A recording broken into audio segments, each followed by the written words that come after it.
And I'm not muted. There we go.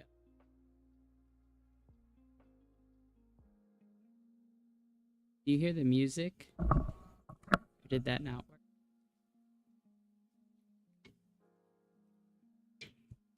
Dang it, no music. Alright.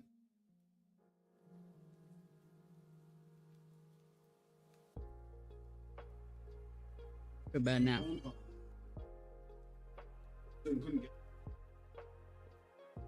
It's okay. Oh, it's Charlie. Can you get Charlie? Here, give this back to him. It's probably junk mail. I'm getting calls from a firm. No music. Okay, check it again, because I might have just had it really low.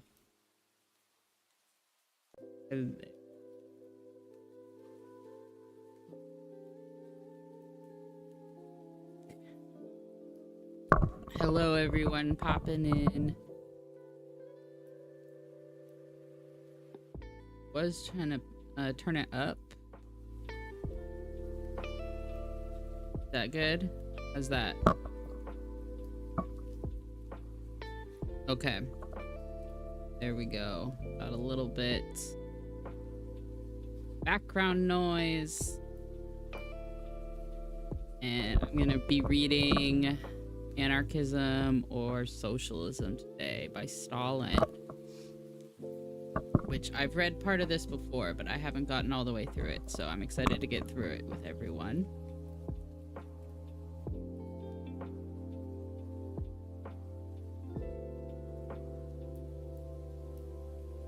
And then I'm gonna...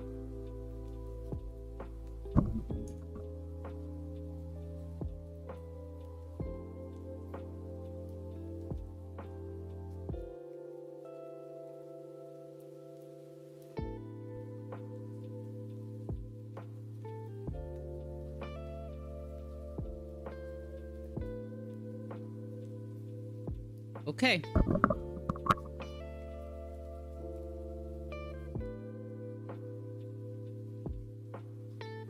So here we go.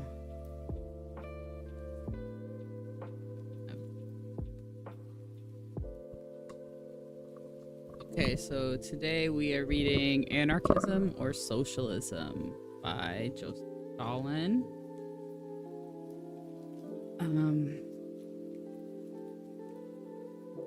3 sections. Section 1, the dialectical method, the materialist theory. Section 2, Section 3, proletarians.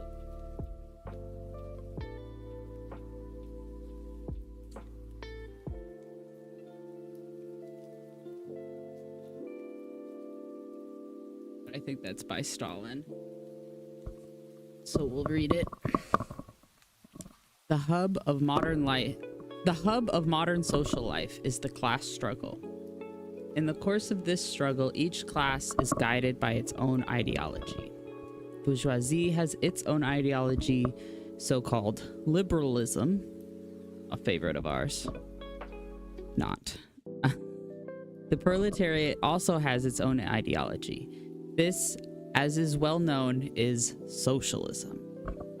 I actually recommended this reading to some coworkers of mine who were quite young and had no idea that anarchists and communists had been like the same socialist like movement and like had split. So that's why I think it's pretty important to read this one. This is a good one. Okay. Liberalism must not be regarded as something whole and indivisible. It is subdivided into different trends, corresponding to the different strata of the bourgeoisie.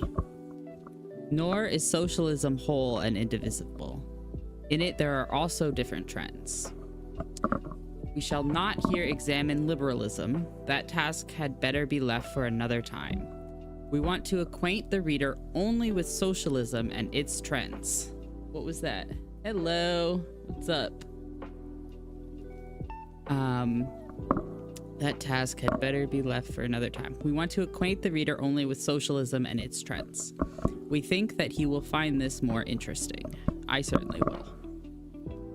Socialism is divided into 3 main trends: reformism, anarchism, and Marxism. Reformism Bernstein and others, which regards socialism as a remote goal and nothing more. Reformism, which actually repudiates the socialist revolution and aims at establishing socialism by peaceful means. Reformism, which advocates not class struggle, but class collaboration. This reformism is decaying day by day, is day by day losing all semblance of socialism, and in our opinion is totally unnecessary to examine in these articles when defining socialism. My eyes went a little crossed on that one, but I think he just said reformism is bullshit. Correct me if I got that one wrong.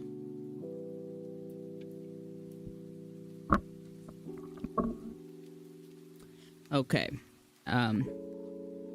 It is altogether different with Marxism and Anarchism. Both are at the present time recognized as socialist trends. They are waging a fierce struggle against each other. Both are trying to present themselves to the proletariat as genuinely socialist doctrines. And of course, a study and comparison of the two will be far more interesting for the reader. We are not the kind of people who, when the word anarchism is mentioned, turn away contemptuously and say with a supercilious wave of the hand, "Why waste time on that? It is not worth talking about." That's how Trump talks. We think that such cheap criticism is undignified and useless. Nor are we the kind of people who console themselves with the thought that the anarchists, quote, have no masses behind them and therefore are not so dangerous, unquote.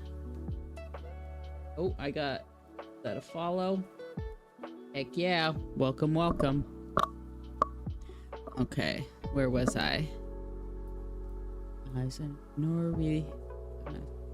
It is not who has a larger or smaller mass following today, but the essence of the doctrine that matters. If the doctrine of the anarchists expresses the truth, then it goes without saying that it will certainly hew a path for itself and will rally the masses around itself. If, however, it is unsound and built up on a false foundation, it will not last long and will remain suspended in mid-air. But the unsoundness of anarchism must be proven. Okay. I like that. I like that. So he's kind of setting the standards for how he's going to critique anarchism. If you're going to say something is unsound, you have to prove the unsoundness of anarchism. Okay. Some people believe that Marxism and anarchism are based on the same principles and that the disagreements between them concern only tactics, so that, in the opinion of these people, it is quite impossible to draw a contrast between these two trends. This is a great mistake. Oh, I really like the tone that Stalin takes sometimes. Like, he really points it right at you. Okay. So he's saying that it's a mistake to consider the difference in anarchism and Marxism to only be tactical, which is, I think, a mistake that I've been making. Oh, I need to look at the context he's saying this in. Yeah, that's kind of what I was like. It's so hard to read some of this stuff because, like, the anarchists of the day and, like, those are, like, specific people. It says anarchists were fighting socialism with force. Okay. Yeah, I don't know much about that. Which would probably help when reading Anarchism versus... you should send me a link, video game comrade. But I'm gonna keep plowing on. Where was I? Great mistake. We believe that the anarchists are real enemies of Marxism. I see now that's important context. Accordingly, we also hold that a real struggle must be waged against real enemies. Therefore, it is necessary to examine the doctrine of the anarchists from beginning to end and to weigh it up thoroughly from all aspects. The point is that Marxism and anarchism are built up on entirely different principles. It's in spite of the fact that both come into the arena of the struggle under the flag of socialism. The cornerstone of anarchism is the individual, whose emancipation, according to its tenets, is the principal condition for the emancipation of the masses, the collective body. According to the tenets of anarchism, the emancipation of the masses is impossible until the individual is emancipated. Accordingly, its slogan is everything for the individual.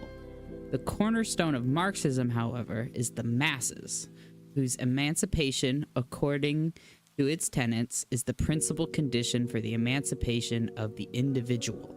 That is to say, according to the tenets of Marxism, the emancipation of the individual is impossible until the masses are emancipated.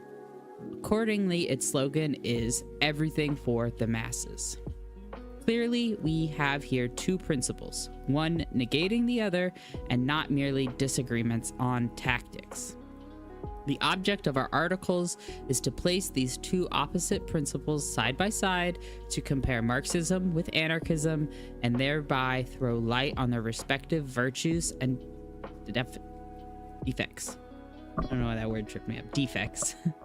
At this point, we think it is necessary to acquaint the reader with the plan of these articles. We shall begin with a description of Marxism, deal in passing with the anarchists' views on Marxism, then proceed to criticize anarchism itself. Namely, we shall expound the dialectical method, the anarchist views on this method, and our criticism. Hello. Is that a follow? Thanks for the follow. In Marxism, criticize anarchism itself. Namely, we shall expound the dialectical method, the anarchists' views on this method, and our criticism, the materialist theory, the anarchist views, and our criticism. Here, too, we shall discuss the socialist revolution, the socialist dictatorship, the minimum program, and tactics in general. The philosophy of the anarchists and our criticism, the socialism of the anarchists and our criticism, anarchist tactics and organization, and in conclusion, we will give our deductions. We shall try to prove that as advocates of small community socialism, the anarchists are not genuine socialists. We shall also try to prove that, insofar as they repudiate the dictatorship of the proletariat, the anarchists are also not genuine revolutionaries. And so let us proceed with our subject. Contextually, of course.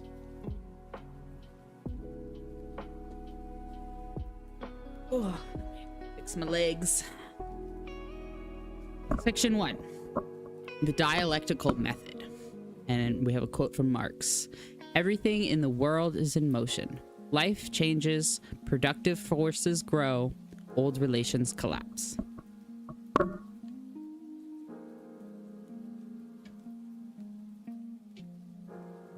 Marxism is not only the theory of socialism, it is an integral world outlook, a philosophical system from which Marx's proletarian socialism logically follows. This philosophical system is called dialectical materialism. Hence, to expound Marxism means to expound also dialectical materialism. Why is this system called dialectical materialism? Because its method is dialectical and its theory is materialistic. What is the dialectical method? It is said that social life is in continual motion and development. And that is true. Life must not be regarded as something immutable and static. It never remains at one level and is in eternal motion, in an internal process of destruction and creation. Therefore, life always contains the new and the old, the growing and the dying, the revolutionary and the counter-revolutionary. Oof, bars. He's a good writer. Stalin is a really good writer. The dialectical method tells us that we must regard life as it actually is. We have seen that life is in continual motion. Consequently, we must regard life in its motion and ask, where is life going? We have seen that life presents a picture of constant destruction and creation. Consequently, we must examine life in its process of destruction and creation and ask what is being destroyed and what is being created in life. That which in life is born and grows day by day is invincible. Its process cannot be checked. That is to say, if, for example, in life, the proletariat as a class is born and grows day by day, no matter how weak and small in numbers it may be today, in the long run it must triumph. Why? Because it is growing, gaining strength and marching forward. On the other hand, that which in life is growing old and advancing to its grave must inevitably suffer defeat, even if today it represents a titanic force. That is to say, if, for example, the bourgeoisie is gradually losing ground and is slipping farther and farther back every day, then no matter how strong and numerous it may be today, it must, in the long run, suffer defeat. Why? Because as a class, it is decaying, growing feeble, growing old, and becoming a burden to life. It is a big burden to life right now, I'll tell you that much. What?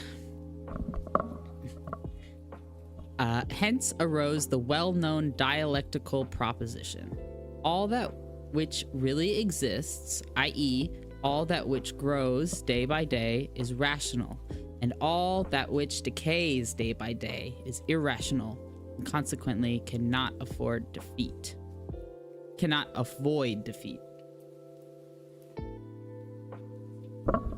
It's kind of confusing. I kind of don't know what that part means. Hence arose the well-known dialectical proposition. All that which really exists, i.e., all that which grows day by day, is rational, and all that which decays day by day is irrational, and consequently cannot avoid defeat. I don't know. I guess the principal quality of being irrational is, I don't know what that means, really. Moving on. For example, in the 80s of the last century, a great controversy flared up among the Russian revolutionary intelligentsia. The Naronics asserted that the main force that could undertake the task of emancipating Russia, the task of emancipating Russia was the petty bourgeoisie, rural and urban. Why? The Marxists asked them. Because, answered the Naronics, the rural and urban petty bourgeoisie now constitute the majority, and moreover, they are poor. They live in poverty. To this, the Marxists replied, it is true that the rural and urban petty bourgeoisie now constitute the majority and are really poor. But is that the point? The petty bourgeoisie has long constituted the majority, but up to now it has displayed no initiative in the struggle for freedom without the assistance of the proletariat. Why? Because is it petty or petite? The petty bourgeoisie as a class is not growing. On the contrary, it is disintegrating day by day and breaking up into bourgeoisie and proletarians. On the other hand, nor is poverty of decisive importance here.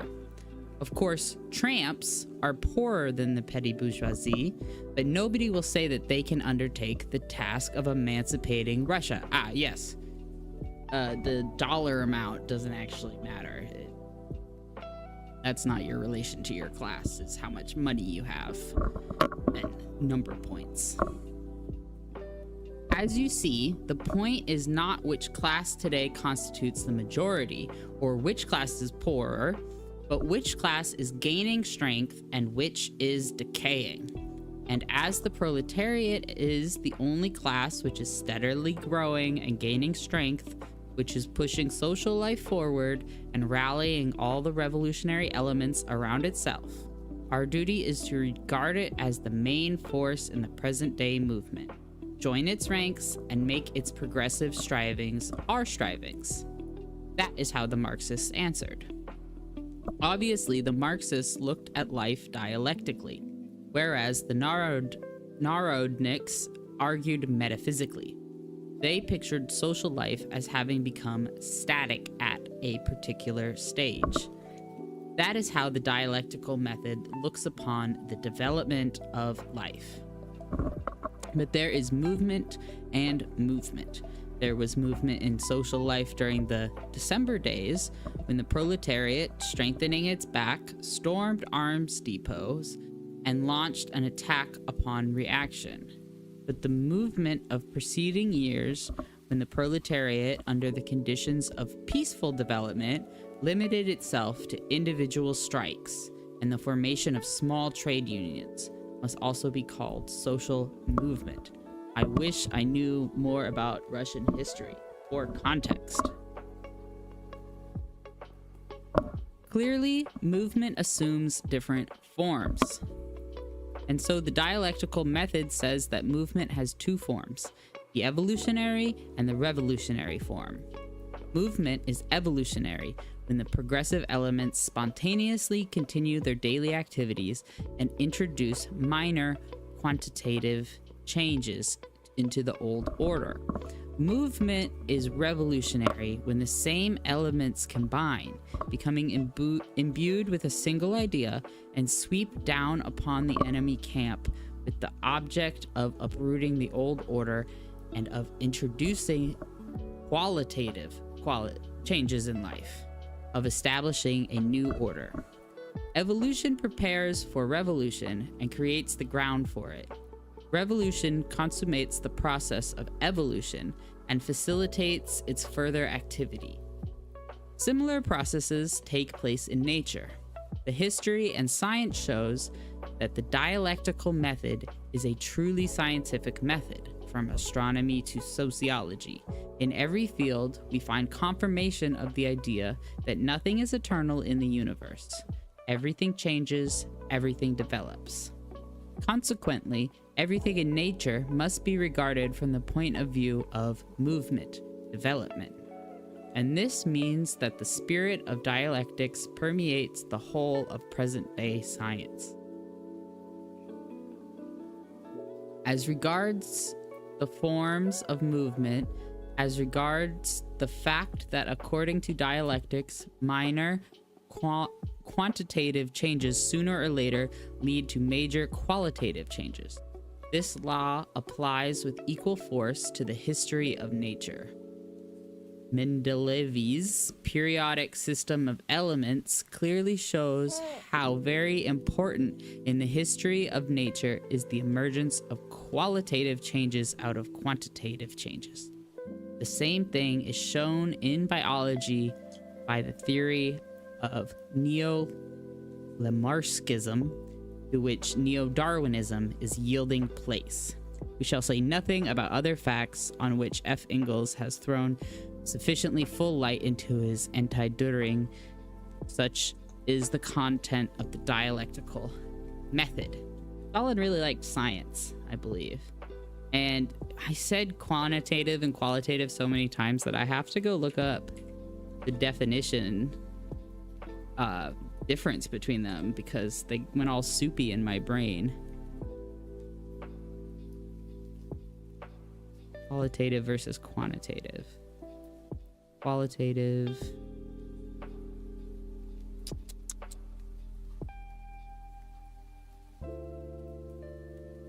Wow. Internet searches are really hard to get answers out of nowadays. The trash search engine. Definitions.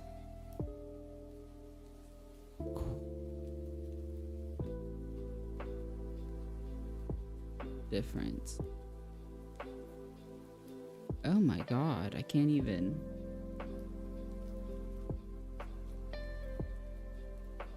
It's because every link now is a freaking like tech coding camp, like explanation. There's some serious knowledge blank spot I'm drawing, though.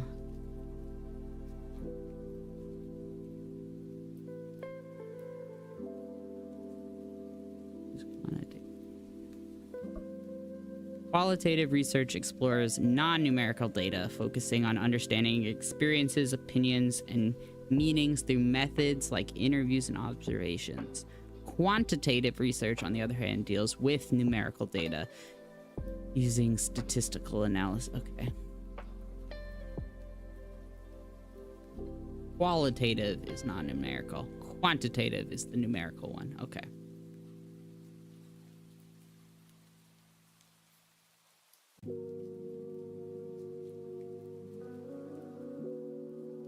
Okay. How do the anarchists look upon the dialectical method? Everyone knows that Hegel was the father of the dialectical method. Marx purged and improved this method. The anarchists are aware of this, of course. They know that Hegel was a conservative, and so taking advantage of this, they vehemently revile Hegel as a supporter of restoration. They try with the utmost zeal to prove that Hegel is a philosopher of restoration, that he eulogizes bureaucratic constitutionalism in its absolute form, and that the general idea of his philosophy of history is subordinate to and serves the political trend of the period of restoration, and so on and so forth. The well-known anarchist Kropotkin tries to prove the same thing in his works. See, for example, his Science and Anarchism in Russian. Our Kropotkinites, from, I cannot say that Russian word, right down to the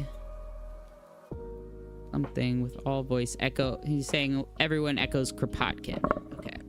True, nobody contests what they say on this point. On the contrary, everyone agrees that Hegel was not a revolutionary. Marx and Engels themselves prove, before anyone else did, in their critique of critical criticism, that Hegel's view on history fundamentally contradict the idea of the sovereignty of the people. But in spite of this, yo baby.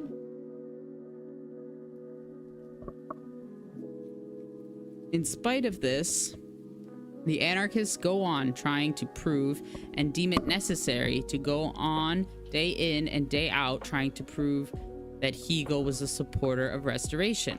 Why do they do this? Probably in order, by all this, to discredit Hegel and make their readers feel the reactionary Hegel's method cannot be other than repugnant and unscientific.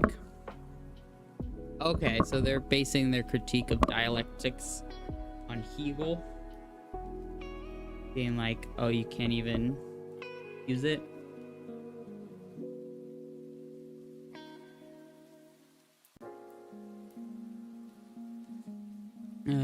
Hegel's method other than repugnant and unscientific. The anarchists think that they can refute the dialectical method this way. We affirm that in this way they can prove nothing but their own ignorance. That's a good line. That's kind of sassy. Pascal and Leibniz were not revolutionaries, but the mathematical method they discovered is recognized today as a scientific method. Mayer and Helmholtz were not revolutionaries. Close the door.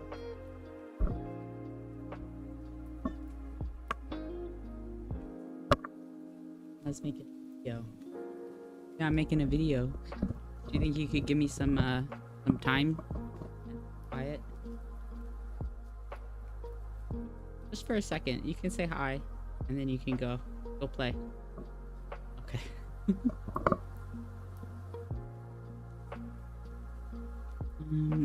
Pascal and Leibniz were not revolutionaries, but the mathematical method they discovered is recognized today as a scientific method. Mayer and Helmholtz were not revolutionaries, but their discoveries in the field of physics became the basis of science. Nor were Lamarck or Darwin revolutionaries, but their evolutionary method put biological science on its feet. Why then should the fact not be admitted that in spite of his conservatism, Hegel succeeded in working out a scientific method which is called the dialectical method? No, in this way, the anarchists will prove nothing but their own ignorance. See, he knew that was a good line. That's why he repeated it. To proceed, in the opinion of the anarchists, dialectics is metaphysics, and they want to free science from metaphysics, philosophy from theology. They want to free science from metaphysics, comma, philosophy from theology. They repudiate the dialectical method. Oh, those anarchists. As the saying goes, blame others for your own sins. Dialectics matured in the struggle against metaphysics and gained fame in this struggle. But according to the anarchists, dialectics is metaphysics. Dialectics tells us that nothing in the world is eternal, everything in the world is transient and mutable. Nature changes, society changes, habits and customs change, conceptions of justice change, truth itself changes. That is why dialectics regards everything critically. That is why it denies the existence of a once and for all established truth. Consequently, it also repudiates abstract dogmatic propositions which, once discovered, had merely to be learned by heart. Metaphysics, however, tells us something altogether different. From its standpoint, the world is something eternal and immutable. Oh.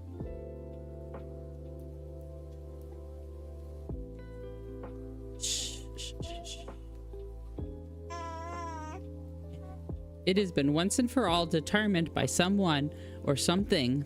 That is why the metaphysicians have always have eternal justice or immutable truth on their lips.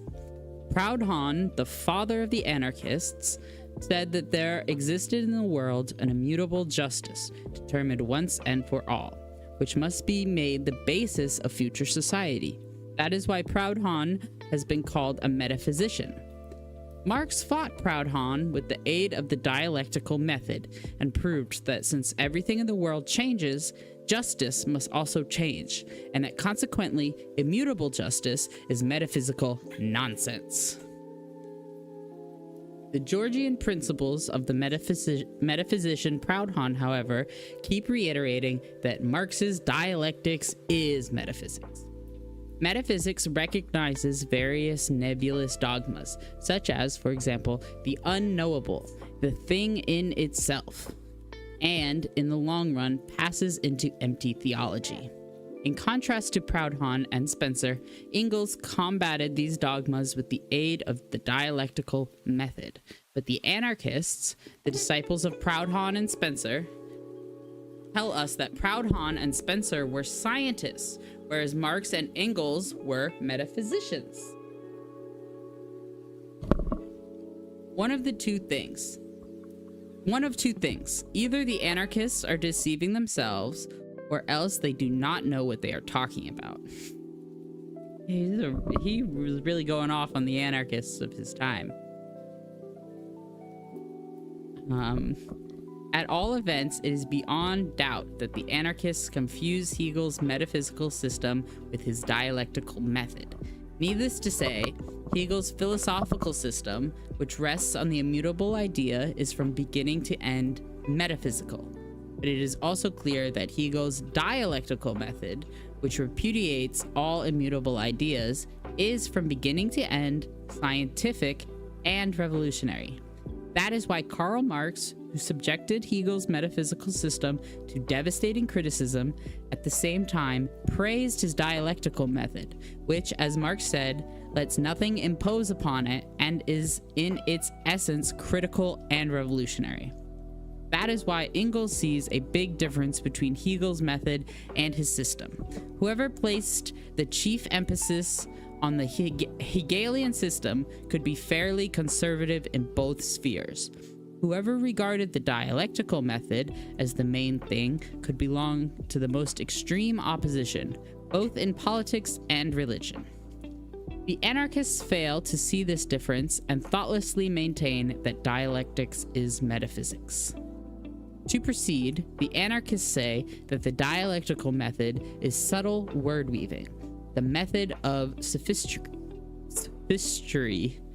logical somersaults, with the aid of which both truth and falsehood are proved with equal facility. Thus, in the opinion of the anarchists, the dialectical method proves both truth and falsehood. At first sight, it would seem that the accusation advanced by the anarchists has some foundation. Listen, for example, to what Engels says about the follower of the metaphysical method. Whew, mouthfuls. His communication is yea, yea, nay, nay, for whatsoever is more than these cometh of evil. For him, a thing either exists or it does not exist. It is equally impossible for a thing to be itself and at the same time something else. Positive and negative absolutely exclude one another. How is that? The anarchists cry heatedly. Is it possible for a thing to be good and bad at the same time? Is it possible for something to be good and bad at the same time? That is, sophistry, juggling with words. It shows that you want to prove truth and falsehood with equal facility. Let us, however, go into the substance of the matter. Today, we are demanding a democratic republic. Can we say that a democratic republic is good in all respects or bad in all respects? No, we cannot. Why? Because a democratic republic is good only in one respect, when it destroys the feudal system, but bad in another respect, when it strengthens the bourgeois system. Hence we say, insofar as the democratic republic destroys the feudal system, it is good, and we fight for it. But insofar as it strengthens the bourgeoisie system, it is bad, and we fight against it. So the same democratic republic can be good and bad. Ooh. So the same democratic republic can be good and bad, and at the same time, it is yes and no. The same thing may be said about the 8-hour day, which is good and bad at the same time. Good insofar as it strengthens the proletariat, and bad insofar as it strengthens the wage system. Oof, I feel like that was kind of a knock on the future with that one. It was facts of this kind that Engels had in mind when he characterized the dialectical method in the words we quote above. The anarchists, however, fail to understand this. An absolutely clear idea seems to them to be nebulous sophistry. The anarchists are, of course, at liberty to note or ignore these facts. They may even ignore the sand on the sandy seashore. They have every right to do that. But why drag in the dialectical method, which, unlike anarchism, does not look at life with its eyes shut, which has its finger on the pulse of life and openly says, since life changes and is in motion, every phenomenon of life has two trends, a positive and a negative. The first we must defend, the second we must reject. To proceed further, in the opinion of our anarchists, dialectical development is catastrophic development, which means is catastrophic development, by means of which, oh no, first the past,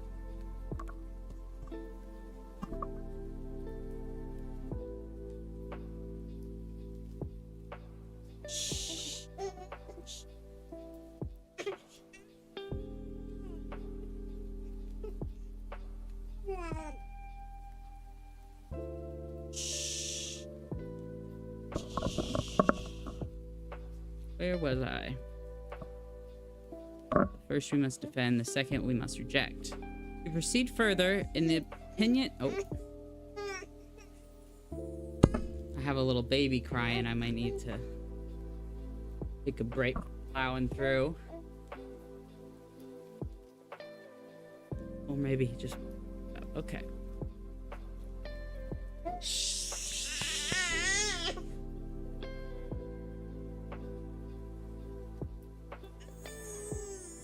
So it says dialectical development is catastrophic development by means of which first the past is utterly destroyed, then the future is established quite separately.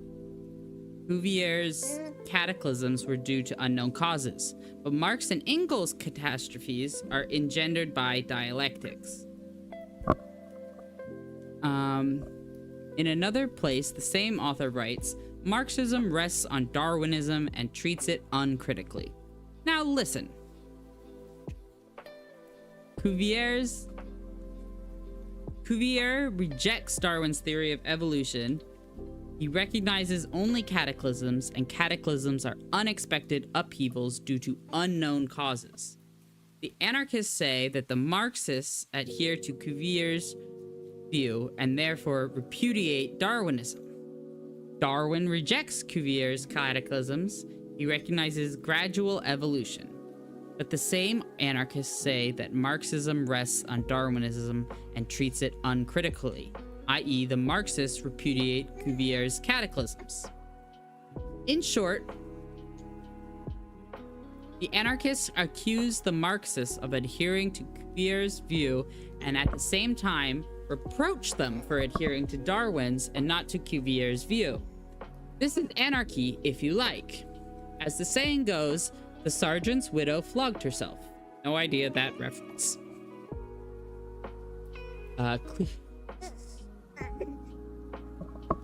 He's making some reference to like a joke, I think. Let us turn to the facts, Marx says. At a certain stage of their development, the material productive forces of society come in conflict with the existing relations of production, or what is but a legal expression for the same thing, with the property relations. Then begins an epoch of social revolution. But no social order ever perishes before all the productive forces for which there is room in it have developed. If this thesis of Marx is applied to modern social life, we shall find that between the present-day productive forces, which are social in character, and the form of appropriation of the product, which is private in character, there is a fundamental conflict, which must culminate in the socialist revolution. As you see, in the opinion of Marx and Engels, revolution is engendered not by Cuvier's unknown causes, but by very definite and vital social causes, the development of by vital social causes called the development of the productive forces. As you see, in the opinion of Marx and Engels, revolution comes only when the productive forces have sufficiently matured, and not unexpectedly, as Cuvier thought. Clearly, there is nothing in common between Cuvier's cataclysms and Marx's dialectical method. On the other hand, Darwinism repudiates not only Cuvier's cataclysms, but also dialectically understood development, which includes revolution. Whereas, from the standpoint of the dialectical method, evolution and revolution, quantitative and qualitative changes, are two essential forms of the same motion. Obviously, it is also wrong to assert that Marxism treats Darwinism uncritically. It turns out, therefore, that Nobati is wrong in both cases, in number 6 as well as in number 8. That's a reference to that joke he was telling. Lastly, the anarchists tell us reproachfully that dialectics provides no possibility of getting or jumping out of oneself or of jumping over oneself. Now, that is the downright truth, messieurs anarchists. Here you are absolutely right, my dear sirs. The dialectical method does not indeed provide such a possibility. But why not? Because jumping out of oneself or jumping over oneself is an exercise for wild goats, while the dialectical method was created for human beings. What a line. That is the secret. Such, in general, are the anarchists' views on the dialectical method. Clearly, the anarchists fail to understand the dialectical method of Marx and Engels. They have conjured up on their own dialectics, and it is against this dialectics that they are fighting so ruthlessly. A straw man, if you will. All we can do is to laugh as we gaze at this spectacle, for one cannot help laughing when one sees a man fighting his own imagination, smashing his own inventions, while at the same time heatedly asserting that he is smashing his opponent. Savage. Here we come up to part 2. The materialist theory. And we have another quote from Karl Marx. It is not the consciousness of men that determines their being, but on the contrary, their social being that determines their consciousness. We already know what the dialectical method is. What is the materialist theory? Everything in the world changes. Everything in life develops. But how do these changes take place? And in what form does this development proceed? We know, for example, that the Earth was once an incandescent fiery mass. Then it gradually cooled, plants and animals appeared, the development of the animal kingdom was followed by the appearance of certain species of ape, and all this was followed by the appearance of man. This, broadly speaking, is the way nature developed. We also know that social life did not remain static either. There was a time when men lived on a primitive communist basis. At that time, they gained their livelihood by primitive hunting, they roamed through the forests and procured their food in that way. There came a time when primitive communism was superseded by the matriarchy. At that time, men satisfied their needs mainly by means of primitive agriculture. Later, the matriarchate, I don't know what that word is. I have to look it up.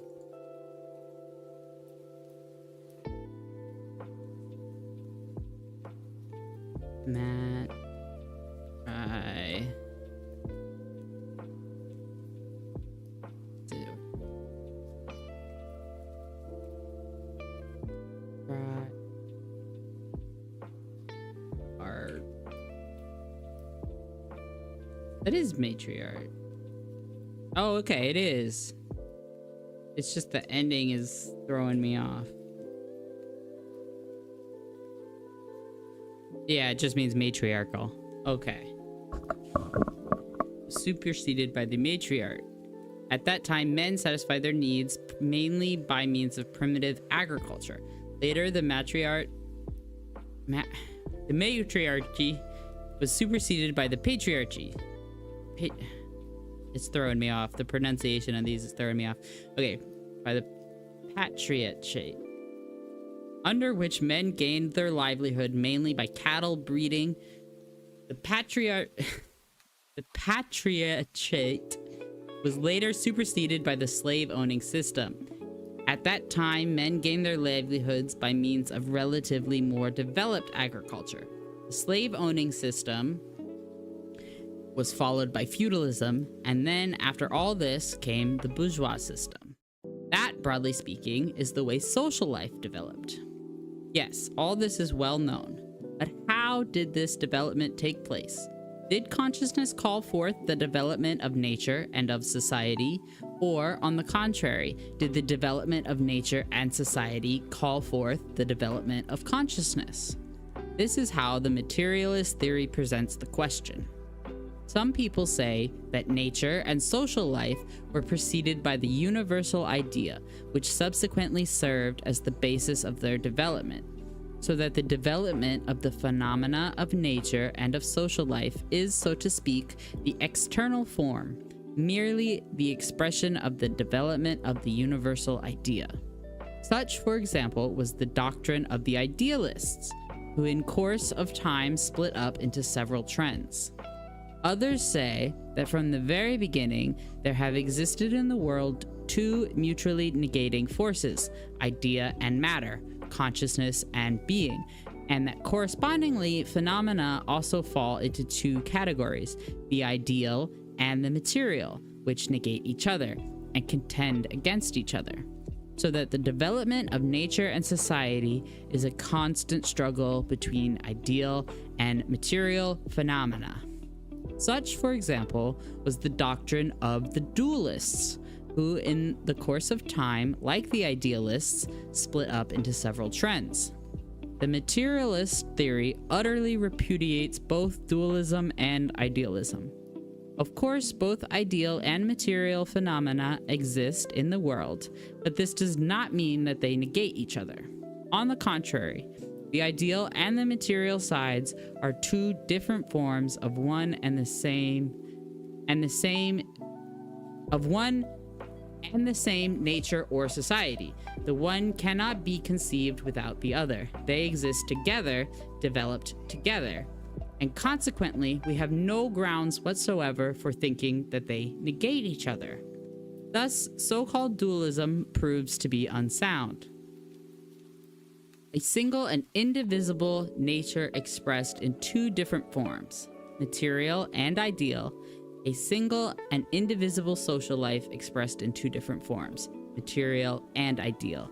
That is how we should regard the development of nature and of social life. Such is the monism of the material theory. At the same time, the materialist theory also repudiates idealism. It is wrong to think that in its development of the ideal side and consciousness in general precedes the development of the material side. So-called external, non-living nature existed before there were any living beings. The first living matter possessed no consciousness. It possessed only irritability and the first rudiments of sensation. Later, animals gradually developed the power of sensation, which slowly passed into consciousness, in conformity with the development of the structure of their organisms and nervous systems. If the ape has always walked on all fours, if it had never stood upright, its descendant, man, would not have been able to freely use his lungs and vocal cords, and therefore would not have been able to speak, and that would have fundamentally retarded the development of his consciousness. If, furthermore, the ape had not risen on its hind legs, its descendant, man, would have been compelled to walk on all fours, to look downwards and obtain his impressions only from there. He would have been unable to look up and around himself, and consequently his brain would have obtained no more impressions than the brain of a quadruped. All this would have fundamentally retarded the development of human consciousness. It follows, therefore, that the development of consciousness needs a particular structure of the organism and development of its nervous system. Form and function, I guess, is what this is talking about.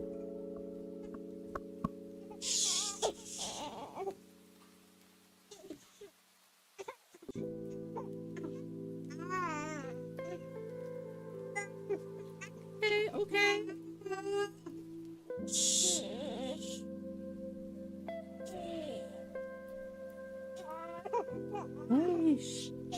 Let me see if I can settle him down and keep reading. It might be the end.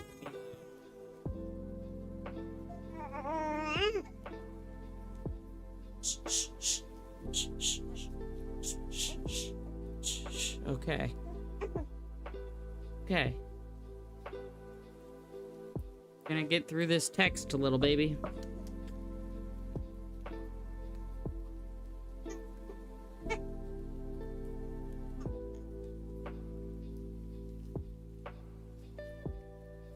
Okay.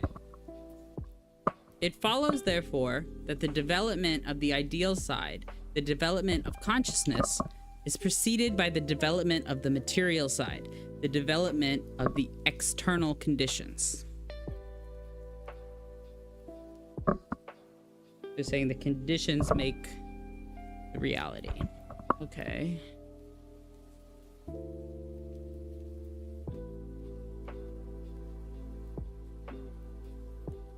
First, the external conditions change. First, the material side changes, then the consciousness. The ideal side changes accordingly. Thus, the history of the development of nature utterly refutes so-called idealism. The same thing must be said about the history of the development of human society. History shows that if at different times men were imbued with different ideas and desires, the reason for this and that at different times men fought nature in different ways to satisfy their needs, and accordingly their economic relations assumed different forms. There was a time when men fought nature collectively on the basis of primitive communism. At that time, their property was communist property, and therefore at that time they drew scarcely any distinction between mine and thine. Their consciousness was communistic. There came a time when the distinction between mine and thine penetrated the process of production. At that time, property too assumed a private individualist character, and therefore the consciousness of men became imbued with the sense of private property. Then came the present time, when production is again assuming a social character, and consequently property too will assume a social character. This is precisely why the consciousness of men is gradually becoming imbued with socialism. Here is a simple illustration.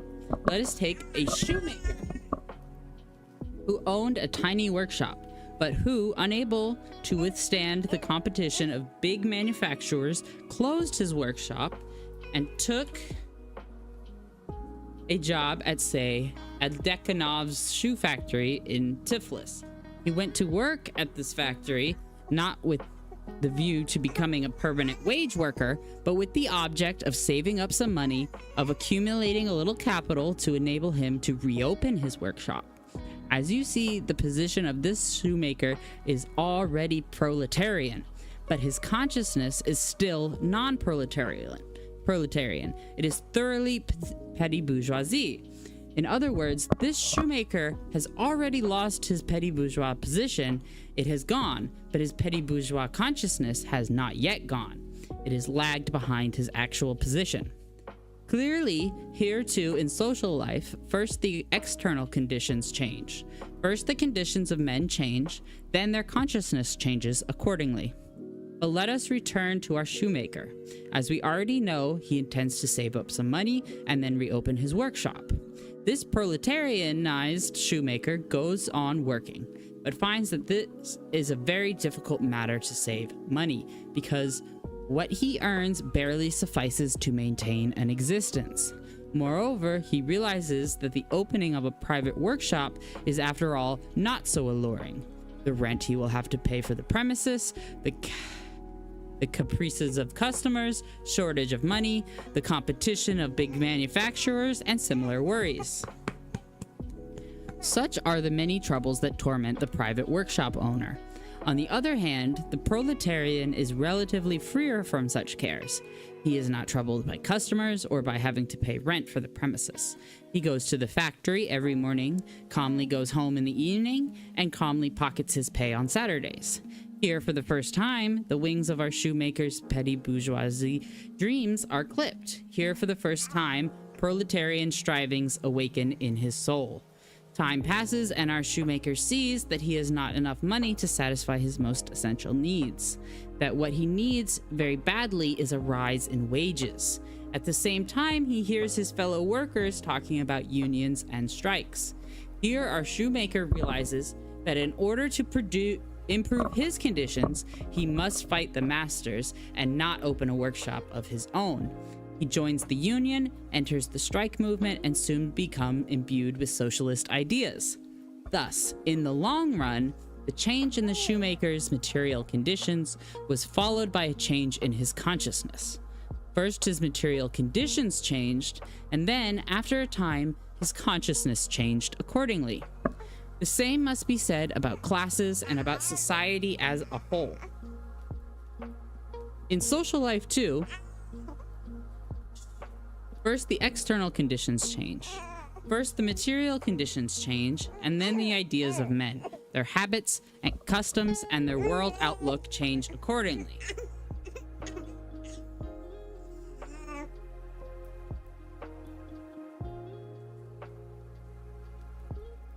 That is why Marx says, it is not the consciousness of men that determines their being, but on the contrary, their social being that determines their consciousness. Hey, you don't even have a consciousness, little baby.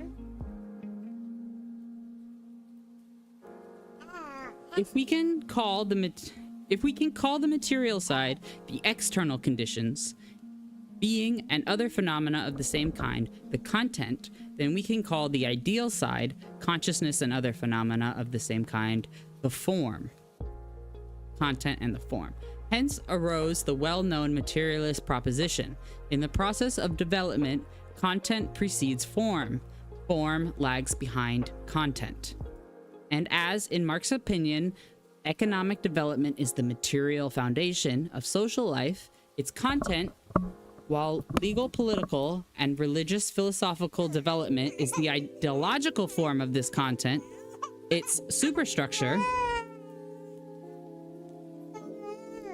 Marx draws the conclusion that with the change of the economic foundation, the entire immense superstructure is more or less rapidly transformed. This, of course, does not mean that in Marx's opinion, content is possible without form, as SHG imagines.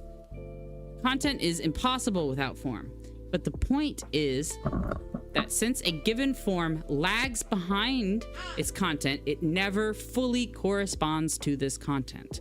And so the new content is obliged to clothe itself for a time in the old form, and this causes conflict between them. At the present time, for example, the form of appropriation of the product, which is private in character, does not correspond to the social content of production. And this is the basis of the present-day social conflict. On the other hand, the idea that consciousness is a form of being does not mean that by its nature consciousness too is matter. That was the opinion held only by the vulgar materialists, whose theories fundamentally contradict Marx's materialism, and whom Engels rightly ridiculed in his Ludwig Feuerbach. According to Marx's materialism, consciousness and being, idea and matter, are two different forms of the same phenomena, which, broadly speaking, is called nature or society. Consequently, they do not negate each other. There's an asterisk. This does not contradict the idea that there is conflict between form and content. The point is that the conflict is not between content and form in general, but between the old form and the new content, which is seeking a new form and is striving towards it. Okay, back to the sentence. Consequently, they do not negate each other, nor are they one and the same phenomenon. The only point is that the development of nature and society consciousness, i.e. what takes place in our heads, is preceded by a corresponding material change, i.e. what takes place outside of us. Any given material change is sooner or later inevitably followed by a corresponding ideal change. Very well, we shall be told, perhaps this is true as applied to the history of nature and society. But how do different conceptions and ideas arise in our heads at the present time? Do so-called external conditions really exist? Or is it only our conception of these external conditions that exist? And if external conditions exist, to what degree are they perceptible and cognizable? On this point, the materialist theory says that our conceptions, our self, exist only insofar as external conditions exist that give rise to impressions of ourself. Whoever unthinkingly says that nothing exists but our conceptions is compelled to deny the existence of all external conditions, and consequently must deny the existence of all other people, and admit the existence of only his own self, which is absurd and utterly contradicts the principles of science. Obviously, external conditions do actually exist. These conditions existed before us and will exist after us, and more often, the more strongly they affect our consciousness, the more easily perceptible and cognizable do they become.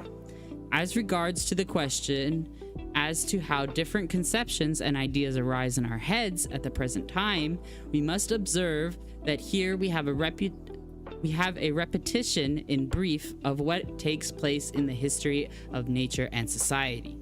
In this case too, the object outside of us preceded our conception of it. In this case too, our conception, the form, lags behind the object, behind its content. When I look at a tree and see it, that only shows this tree existed, even before the conception of a tree arose in my head. That it was this tree that aroused the corresponding conception in my head. Such, in brief, is the content of Marx's materialist theory. The importance of the materialist theory for the practical activities of mankind can be readily understood.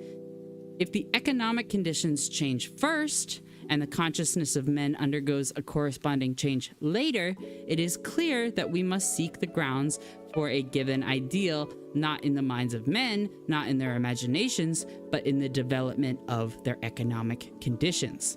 Only that ideal is good and acceptable, which is based on a study of economic conditions. All those ideals which ignore economic conditions are not based upon their development, are useless and unacceptable. Such is the first practical conclusion to be drawn from the materialist theory. If the consciousness of men, their habits and customs are determined by external conditions, of the unsuitability of legal and political forms rests on an economic content, it is clear that we must help bring about a radical change in economic relations in order, with this change, to bring about a radical change in the habits and customs of the people and in their political system. Here is what Karl Marx says on that score.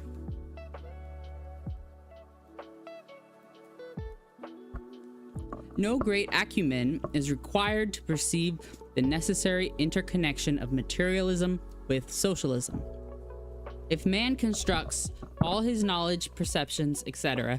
from the world of sense, then it follows that it is a question of so arranging the empirical world that he experiences the truly human in it, that he becomes accustomed to experiencing himself as a human being.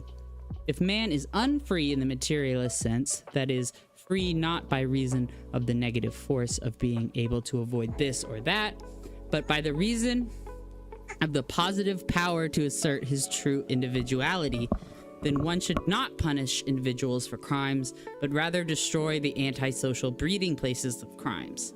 If man is molded by circumstances, then the circumstances must be molded humanly. Such is the second practical conclusion to be drawn from the materialist theory. What is the anarchist view of the materialist theory of Marx and Engels? While the dialectical method originated with Hegel, the materialist theory is a further development of the materialism of Feuerbach. The anarchists know this very well, and they try to take advantage of the defects of Hegel and Feuerbach to discredit the dialectical materialism of Marx and Engels. We have already shown, with reference to Hegel and the dialectical method, that these tricks of the anarchists prove nothing but their own ignorance. The same must be said with reference to their attacks on Feuerbach and the materialist theory. For example, the anarchists tell us that with great aplomb that Feuerbach was a pantheist, that he defied man, that in Feuerbach's opinion, man is what he eats, alleging that from this Marx drew the following conclusion. Consequently, the main and primary thing is economic conditions. True, nobody has any doubts about Feuerbach's pantheism, his deification of man, and other errors of the same kind. On the contrary, Marx and Engels were the first to reveal Feuerbach's errors. Nevertheless, the anarchists deem it necessary, once again, to expose the already exposed errors. Why? Probably because in reviling Feuerbach, they want indirectly to discredit the materialist theory of Marx and Engels. Of course, if we examine the subject impartially, we shall certainly find that in addition to erroneous ideas, Feuerbach gave utterance to correct ideas, as has been the case with many scholars in history. Nevertheless, the anarchists go on exposing. We say again that by tricks of this kind, they are proving nothing but their own ignorance. For the third time, an absolute banger of a line. It is interesting to note, as we shall see later on, that the anarchists took it into their heads to criticize the materialist theory from hearsay, without any acquaintance with it. As a consequence, they often contradict and refute each other, which of course makes our critics look ridiculous. If, for example, we listen to what Mr. I can't say that Russian name, has to say, it would appear that Marx and Engels detested monistic materialism, and that their materialism was vulgar, not monistic materialism. The great science of the naturalists, with its system of evolution, transformism, and monistic materialism, which Engels so heartily detested, avoided dialectics. It follows, therefore, that natural scientific materialism, which Cherkeshvili approves of and which Engels detested, was monistic materialism, and therefore deserves approval, whereas the materialism of Marx and Engels is not monistic and of course does not deserve recognition. Another anarchist, however, says that the materialism of Marx and Engels is monistic and therefore should be rejected. Marx's conception of history is a throwback to Hegel. The monistic materialism of absolute objectivism in general and Marx's economic monism in particular are impossible in nature and fallacious in theory. Monistic materialism is poorly disguised dualism and a compromise between metaphysics and science. It would follow, therefore, that monistic materialism is unacceptable, that Marx and Engels do not detest it, but on the contrary are themselves monistic materialists, and therefore monistic materialism must be rejected. They are all at 6s and 7s, try and make out which of them is right, the former or the latter. They have not yet agreed amongst themselves about the merits and demerits of Marx's materialism. They have not yet understood whether it is monistic or not, and have not yet made up their minds themselves as to which is the more acceptable, vulgar, or monistic materialism. But they already deafen us with their boastful claims to have shattered Marxism. Well, well, if messieurs the anarchists continue to shatter each other's views as zealously as they are doing now, we need say no more. The future belongs to the anarchists. No less ridiculous is the fact that certain celebrated anarchists, notwithstanding their celebrity, have not yet made themselves familiar with the different trends in science. It appears that they are ignorant of the fact that there are various kinds of materialism in science, which differ a great deal from each other. There is, for example, vulgar materialism, which denies the importance of the ideal state and the effect it has on the material side. But there is also so-called monistic materialism, the materialist theory of Marx, which scientifically examines the interrelation between the ideal and the material sides. But the anarchists confuse these different materialisms, fail to see even the obvious difference between them, and at the same time affirm with great aplomb that they are regenerating science. P. Kropotkin, for example, smugly asserts in his philosophical works that anarcho-communism rests on contemporary materialist philosophy, but he does not utter a single word to explain on which materialist philosophy anarcho-communism rests, on vulgar, monistic, or some other. Evidently, he is ignorant of the fact that there are fundamental contradictions between the different trends of materialism, and he fails to understand that to confuse these trends means not regenerating science, but displaying one's own downright ignorance. The same thing must be said about Kropotkin's Georgian disciples.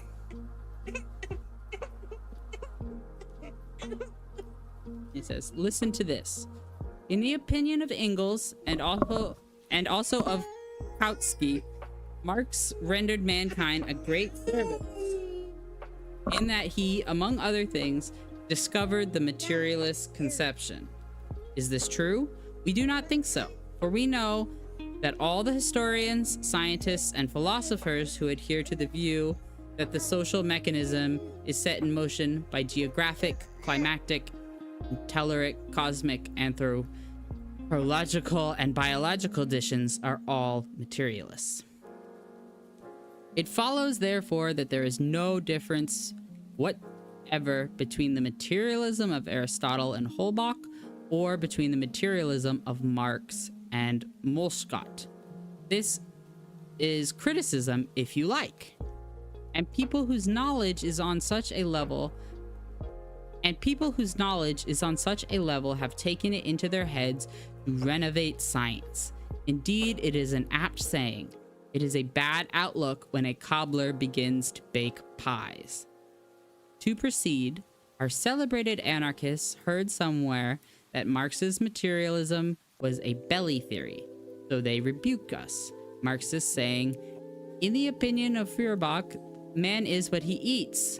This formula had a magic effect on Marx and Engels, and as consequence, Marx drew the conclusion that the main and primary thing is economic conditions, relations of production, and then the anarchists proceed to instruct us in a philosophical tone. It would be a mistake to say that the sole means of achieving this objective of social life is eating and economic production.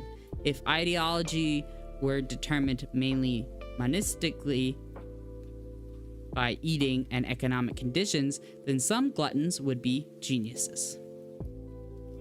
You see how easy it is to refute the materialism of Marx and Engels. It is sufficient to hear some gossip in the street from some schoolgirl about Marx and Engels. It is sufficient to repeat that street gossip with philosophical aplomb in the columns of a paper like Nobati to leap into fame as a critic of Marxism. But tell me, gentlemen, where, when, on which planet, and which Marx did you hear say that eating determines ideology? He's so sassy. Why did you not cite a single sentence, a single word in the works of Marx to back your assertion? True, Marx said that the economic conditions of men determine their consciousness, their ideology. But who told you that eating and economic conditions are the same thing? Don't you really know that physiological phenomena, such as eating, for example, differ fundamentally from sociological phenomena, such as the economic conditions of men? For example, one can forgive a schoolgirl, say, for confusing these two different phenomena, but how is it that you, in the vanquishers of social democracy, regenerators of science, so carelessly repeat the mistake of a schoolgirl? Wow, that one was even sassier. I'm sorry. Dang. Go off, Stalin. How indeed can eating determine social ideology? Ponder over what you yourselves have said. Eating, the form of eating, does not change. In ancient times, people ate, masticated, and digested their food in the same way as they do now, but ideology changes all the time. Ancient, feudal, bourgeois, and proletarian, such are the forms of ideology. It is conceivable that that which does not change can determine that which is constantly changing. Or he says, is it conceivable that that which does not change can determine that which is constantly changing? To proceed further, in the opinion of the anarchists, Marx's materialism is parallelism, or again, monistic materialism is poorly disguised dualism and a compromise between metaphysics and science. Marx drops into dualism because he depicts relations of productions as material and human striving and will as an illusion and a utopia, which even though it exists, is of no importance. Firstly, Marx's monistic materialism has nothing in common with silly parallelism. From the standpoint of this materialism, the material side, content, necessarily precedes the ideal side, form. Materialism, however, repudiates this view and emphatically affirms that neither the material nor the ideal comes first, that they develop together side by side. This is a bunch of old Russian academic men having the chicken and the egg argument, I think. Secondly, even if Marx had in fact depicted relations of production as material and human striving and will as an illusion and a utopia having no importance, does that mean that Marx was a dualist? The dualist, as is well known, ascribes equal importance to the ideal and material sides as two opposite principles. But if, as you say, Marx attaches higher importance to the material side and no importance to the ideal side because it is a utopia, how do you make out that Marx was a dualist, messieurs critics? He is just so funny, honestly. Thirdly, what connection can there be between materialist monism and dualism, when even a child knows that monism springs from one principle, nature or being, which has a material and an ideal form, whereas dualism springs from the two principles, the material and the ideal, which according to dualism negate each other? Fourthly, when did Marx depict human striving and will as a utopia and an illusion? True, Marx explained human striving and will by economic development, and when the strivings of certain armchair philosophers failed to harmonize with economic conditions, he called them utopian. But does this mean that Marx believed that human striving in general is utopian? Does this, too, really need explanation? Have you really not read Marx's statement that mankind always sets itself only such tasks as it can solve, i.e., that generally speaking, mankind does not pursue utopian aims? Clearly, either our critic does not know what he is talking about, or he is deliberately distorting the facts. Fifthly, who told you that in the opinion of Marx and Engels, human striving and will are of no importance? Why do you not point to the place where they said that? Does not Marx speak of the importance of striving and will in his 18th Brumaire of Louis Bonaparte, in his class struggles in France, in his civil war in France, and in other pamphlets of the same kind? Why then did Marx try to develop the proletarians' will and striving in the socialist spirit? Why did he conduct propaganda among them if he attached no importance to striving and will? Or what did Engels talk about in his well-known articles of 1891 through 94, if not the importance of will and striving? True, in Marx's opinion, human will and striving acquire their content from economic conditions, but does that mean they themselves exert no influence on the development of economic relations? Is it really so difficult for the anarchists to understand such a simple idea? Here is another accusation messieurs the anarchists make. Form is inconceivable without content. Therefore, one cannot say that form comes after content, lags behind content. They coexist. Otherwise, monism would be absurdity. Our scholar is somewhat confused again. It is quite true that content is inconceivable without form, but it is also true that the existing form never fully corresponds to the existing content. The former lags behind the latter to a certain extent, that the new content is always clothed in the old form, and as a consequence, there is always a conflict between the old form and the new content. It is precisely on this ground that revolutions occur, and this, among other things, expresses the revolutionary spirit of Marx's materialism. The celebrated anarchists, however, have failed to understand this, and for this they themselves and not the materialist theory are to blame, of course. I really like that part. That really made me think of the parts of State and Revolution that I've read by Lenin, because he talks a lot about how what does he say? Like the old society is like already pregnant with the new one. Like the things that will constitute the future are already growing within the things that constitute the past, which I like a lot. I like making those connections. So that part right there, that reminded me of Lenin and State and Revolution. Okay. Such are the views of the anarchists on the materialist theory of Marx and Engels. That is, if they can be called views at all. Oh, and we're already to the last section, everyone. This is section 3 of Anarchism or Socialism by Joseph Stalin. Section 3, Proletarian Socialism. We're gonna bang this out. We're gonna get through this before this stream is over. I promise. We are now familiar with Marx's theoretical doctrine. We are familiar with his method and also with his theory. What practical conclusions must we draw from this doctrine?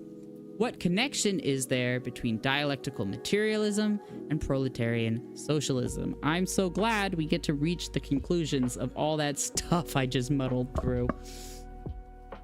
I'm actually kind of excited to like be at the end of this, because I started reading this like probably over a year ago the first time and never finished it. Okay, let me read.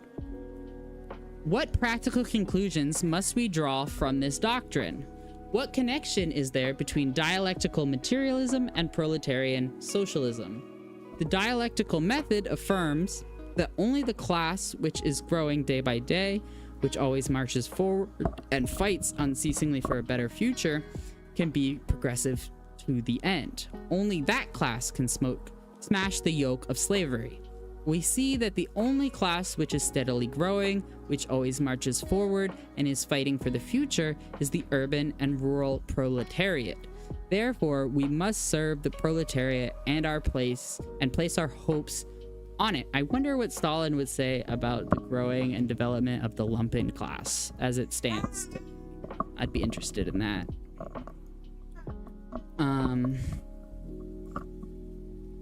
Such is the first practical conclusion to be drawn from Marx's theoretical doctrine. But there is service and service.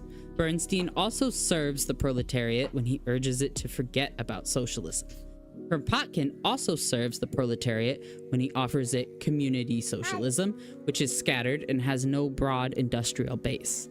And Karl Marx serves the proletariat when he calls it to proletarian socialism, which will rest on the broad basis of modern large-scale industry.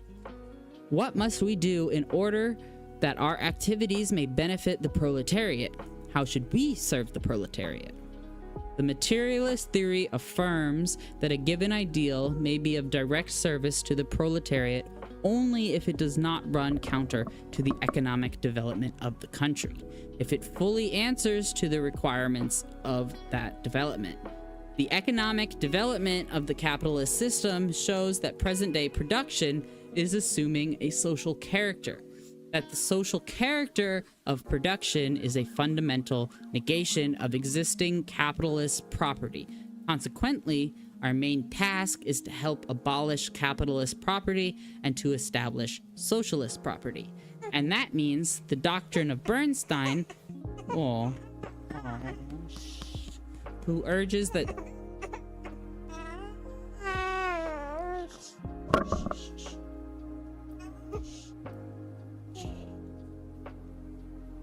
baby, socialist babies.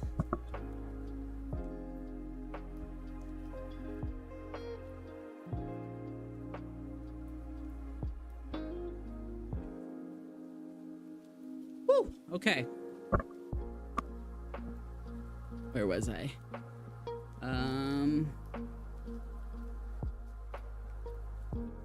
Is assuming social doctrine of Bernstein, who urges that socialism should be forgotten, fundamentally contradicts the requirements of economic development. It is harmful to proletariat. Further, the economic development of the capitalist system shows that present-day production is expanding day by day.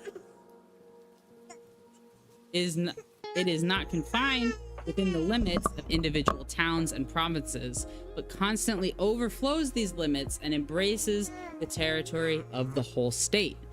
Consequently, we must welcome the expansion of production and regard as the basis of the future socialism, not separate.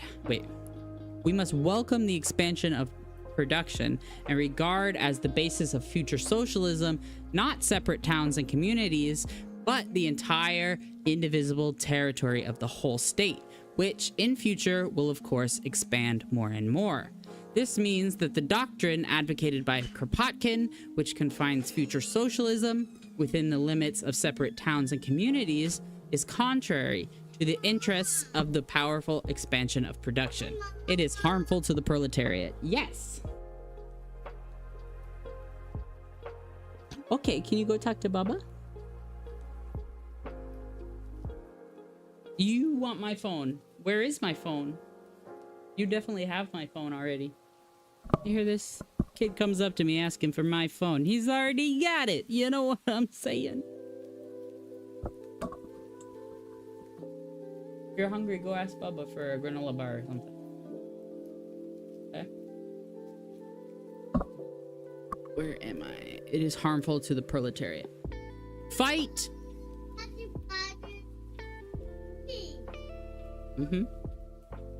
Fight for a broad socialist life as the principal goal. This is how we should serve the proletariat. Such... You want a snack? Okay. You're not gonna leave me alone until I get it for you? I'll be right back.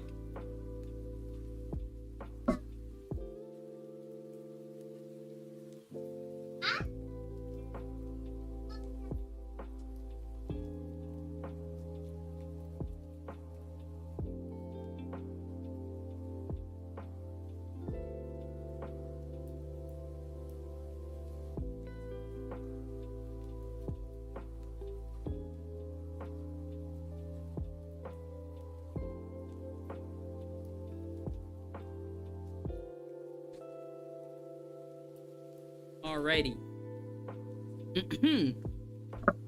Such is the second practical conclusion to be drawn from Marx's theoretical doctrine. Clearly, proletarian socialism is the logical deduction from dialectical materialism. What is proletarian socialism? Oh. The present system is a capitalist system. This means that the world is divided up into two opposing camps: the camp of a small handful of capitalists and the camp of the majority, the proletarians. The proletarians work day and night, nevertheless they remain poor. The capitalists do not work, nevertheless they are rich. This takes place not because the proletarians are unintelligent and the capitalists are genius, but because the capitalists appropriate the fruits of the labor of the proletarians. Because the capitalists exploit the proletarians. Why are the fruits of the labor of the proletarians appropriated by the capitalists and not by the proletarians? Why do the capitalists exploit the proletarians and not vice versa? Because the capitalist system is based on commodity production. Here, everything assumes the form of a commodity. Everywhere the principle of buying and selling prevails. Here, you can buy not only articles of consumption, not only food products, but also the labor power of men, their blood, and their consciousnesses. I wonder what he would think about the fact that so many people like sell plasma and donate blood and stuff for money. Why do the capitalists here not only you can buy their blood and their consciousnesses? The capitalists know all this and purchase the labor power of the proletarians. They hire them. Thank you for the follow. Welcome, welcome. Antifa, what's up? Hi, hi, hi. Let me keep going here. There's a cap. This means the capitalists know all this and purchase the labor power of the proletarians. They hire them. This means that the capitalists become the owners of the labor power they buy. The proletarians, however, lose their right to the labor power which they have sold. That is to say, what is produced by that labor power no longer belongs to the proletarians. It belongs only to the capitalists and goes into their pockets. The labor power which you have sold may produce in the course of a day goods to the value of 100 rubles. But that is not your business. Those goods do not belong to you. It is the business only of the capitalists, and the goods belong to them. All that you are due to receive is your daily wage, which perhaps may be sufficient to satisfy your essential needs, if of course you live frugally. Not anymore. I can't out frugal my way out of grocery prices in San Francisco, I'll tell you that. Live frugally. Briefly, the capitalists buy the labor power of the proletarians. They hire the proletarians, and this is precisely why the capitalists appropriate the fruits of the labor of the proletarians. This is precisely why the capitalists exploit the proletarians, and not vice versa. But why is it precisely the capitalists who buy the labor power of the proletarians? Why do the capitalists hire the proletarians and not vice versa? Because the principal basis of the capitalist system is the private ownership of the instruments and the means of production. Because the factories, mills, the land and minerals, the forests, the railways, machines, and other means of production have become the private property of a small handful of capitalists. Because the proletarians lack all this, that is why the capitalists hire proletarians to keep the factories and mills going. If they did not do that, their instruments and means of production would yield no profit. That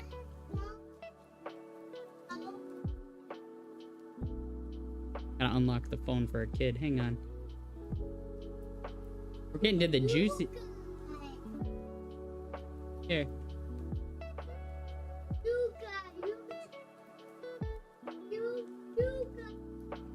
Have a new game. Take it.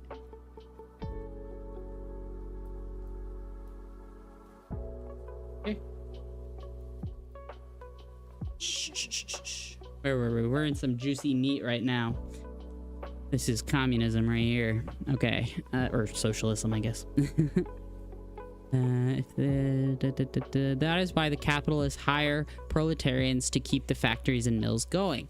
If they did not do that, their instruments and means of production would yield no profit. That is why the proletarians sell their labor power to the capitalists. If they did not, they would die of starvation. All this throws light on the general character of capitalist production. Firstly, it is self-evident that capitalist production cannot be united and organized. It is all split up among the private enterprises of individual capitalists.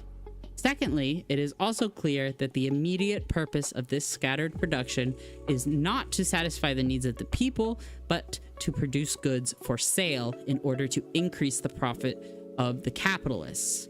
We are in runaway production and consumption eras right now.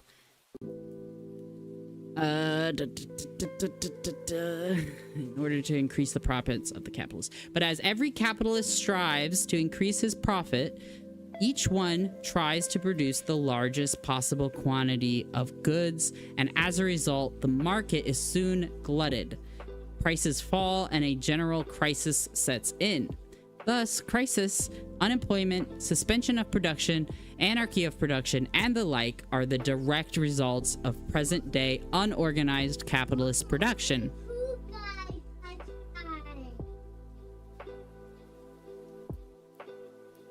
You have a cool game? Okay. General crisis sets in.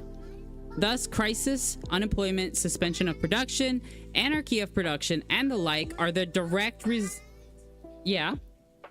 Your phone? You want me to charge it? Okay. Sorry, my 3-year-old is here participating. Okay. Glutted, general crisis. If this unorganized social system still remains standing, if it still firmly withstands the attacks of the proletariat, it is primarily because it is protected by the capitalist state, by the capitalist government. Such is the basis of present-day capitalist society, still true today. Oh. That was a follow. Thank you very much.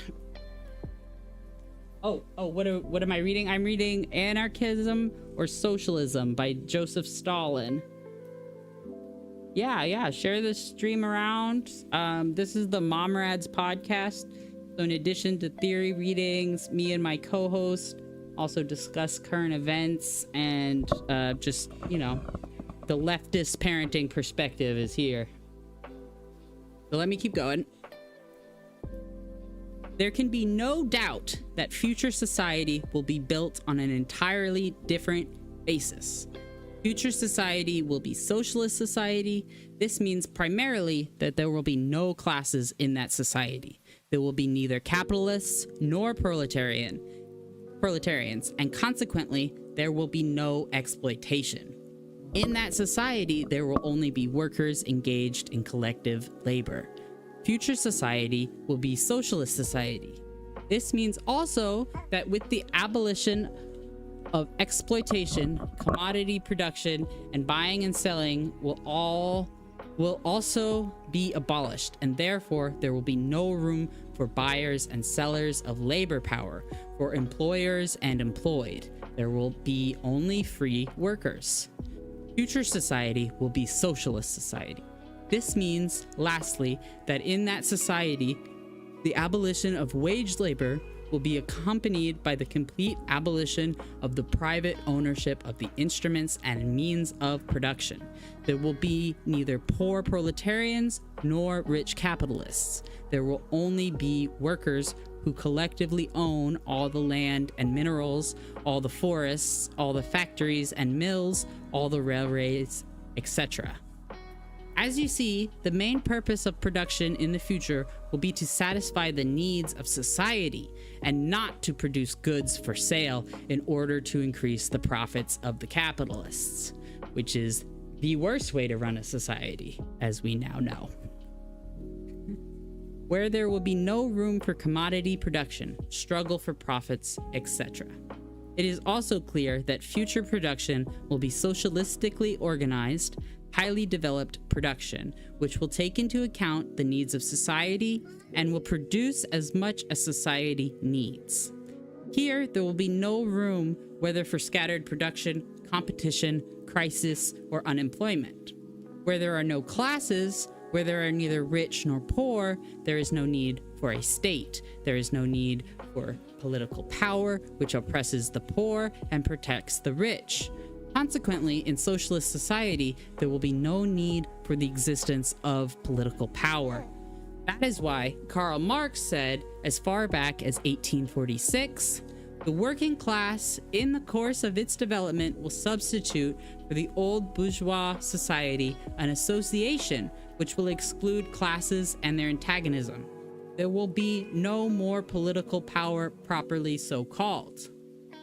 That is why Engels said in 1884, quote, "The state then has not existed from all eternity.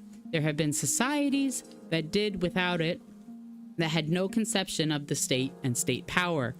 At a certain stage of economic development, which was necessarily bound up with the cleavage of society into classes, the state became a necessity.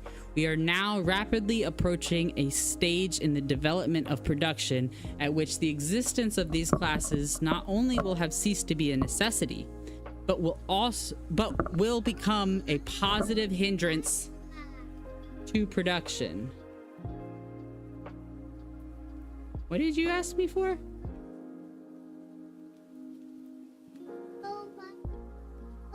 It's 3461. Okay.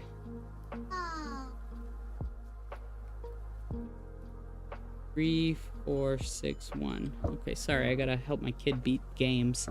Okay. We are now rapidly approaching a stage in the development of production at which the existence of these classes not only will have ceased to be a necessity, but will become a positive hindrance to production. They will fall as inevitably as they arose at an earlier stage. Along with them, the state will inevitably fall.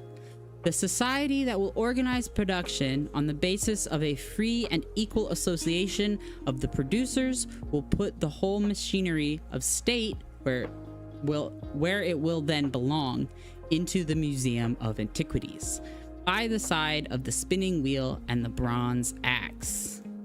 At the same time, it is self-evident that for the purpose of administering public affairs, there will have to be in socialist society, in addition to local offices, which will collect all sorts of information, a central statistical bureau which will collect information about the needs of this whole society, and then distribute the various kinds of work among the working people accordingly.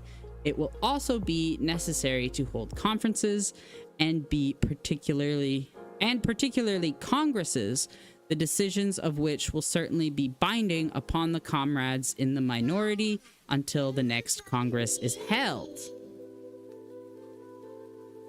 Huh? You gotta get the key. There's the key. Okay. Until the next Congress is held. Lastly, it is obvious that free and comradely labor should result in an equally comradely and complete satisfaction of all needs in the future socialist society. This means that if future society demands from each of its members as much labor as he can perform, it in its turn must provide each member with all the products he needs, from each according to his ability to each according to his needs.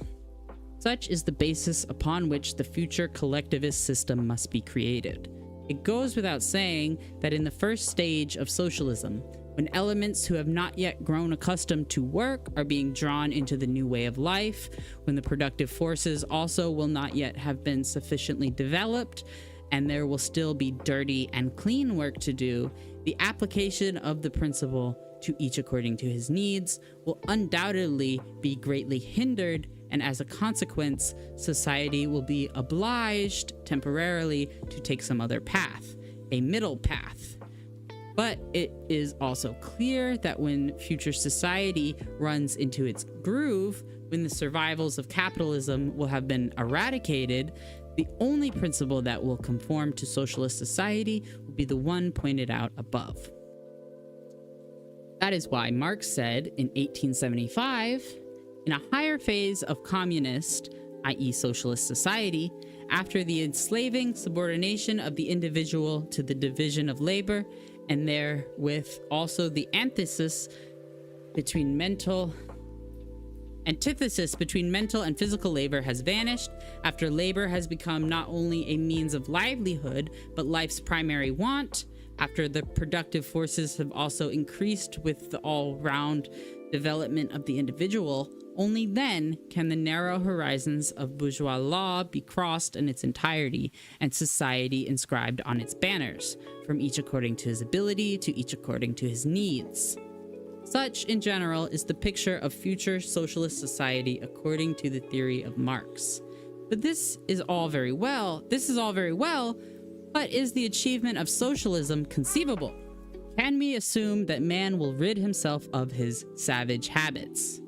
Or again, if everyone receives according to his needs, can we assume that the level of productive forces of socialist society will be adequate for this? Socialist society presupposes an adequate development of productive forces and socialist consciousness among men, their socialist enlightenment. At the present time, the development of productive forces is hindered by the existence of capitalist property.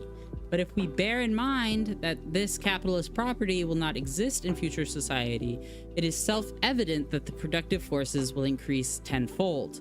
Nor must it be forgotten that in future society, the hundreds of thousands of present-day parasites and also the unemployed will set to work and augment the ranks of the working people. and this will greatly stimulate the development of the productive forces. As regards men's savage sentiments and opinions, these are not as eternal as some people imagine.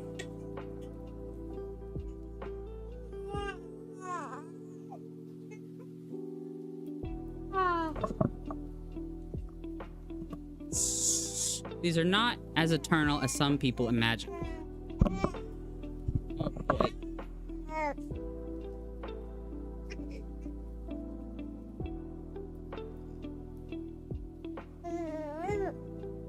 Come on, little buddy. We're almost there. We're almost to the end. Okay.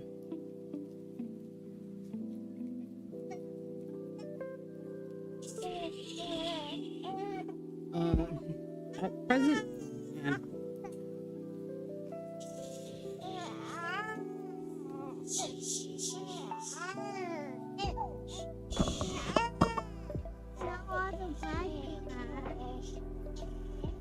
Hang on, bear with me, bear with me.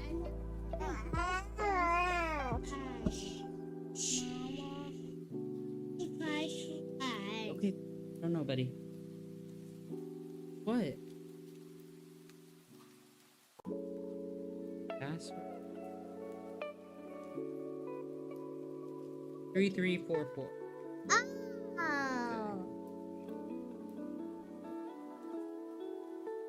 What's that? Sure. Okay. Nor must it be forgotten. Lloyd guards men's savage sentiments and opinions. These are not as eternal as some people imagine. There was a time under primitive communism when man did not recognize private property.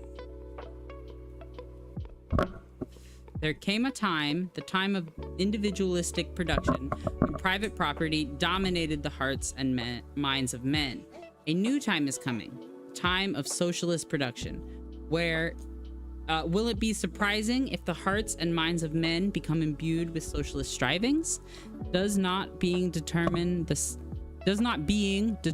sentiments and opinions of men? But what proof is there that the establishment of the socialist system is inevitable? Must the development of modern capitalism inevitably be followed by socialism? Or in other words, how do we know that Marx's proletarian socialism is not merely a sentimental dream, a fantasy?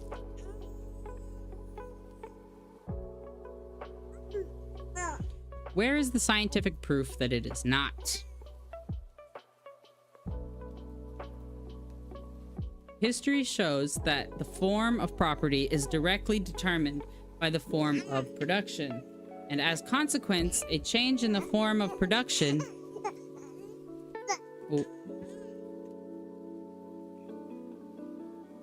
change in the form of production, and as a consequence, a change in the form of production is sooner or later inevitably followed by the change in the form of property. There was a time when property bore a communistic character, when the forests and fields in which primitive men roamed belonged to all and not to individuals. Why did communist property exist at that time? Because production was communistic. Labor was performed in common, collectively. All worked together and could not dispense with each other. A different period set in, the period of petty bourgeois production, when property assumed an individualistic, private character, when everything that man needed, with the exception, of course, of air, sunlight, etc., was regarded as private property. Why did this change take place? Because production became individualistic. Each one began to work for himself, stuck in his own little corner. Finally, there came a time, the time of large-scale capitalist production, when hundreds and thousands of workers gather under one roof, in one factory, and engage in collective labor. Here, you do not see the old method of working individually, each pulling his own way. Here, every worker is closely associated in his work with his comrades in his own shop, and all of them are associated with the other shops. It is sufficient for one shop to stop work for the workers in the entire plant to become idle. As you see, the process of production labor has already assumed a social character, has acquired a socialist hue. And this takes place not only in individual factories, but entire branches of industry. And between branches of industry, it is sufficient for the railwaymen to go on strike for production to be put in difficulties. It is sufficient for the production of oil and coal to come to a standstill, for whole factories and mills to close down after a time. Clearly here, the process of production has assumed a social collective character. As, however, the private character of appropriation does not correspond to the social character of production. As present-day collective labor must inevitably lead to collective property, it is self-evident that the socialist system will follow capitalism as inevitably as day follows night. That is how history proves the inevitability of Marx's proletarian socialism. History teaches us that the class or social group which... Sorry, this baby is all riled up.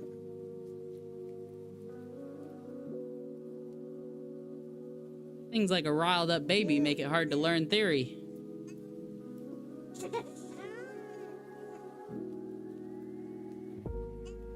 Okay. Where was I? Shh. History teaches us that the class or social group which plays the principal role in social production and performs the main functions in production must, in the course of time, inevitably take control of that production. There was a time under the matriarchy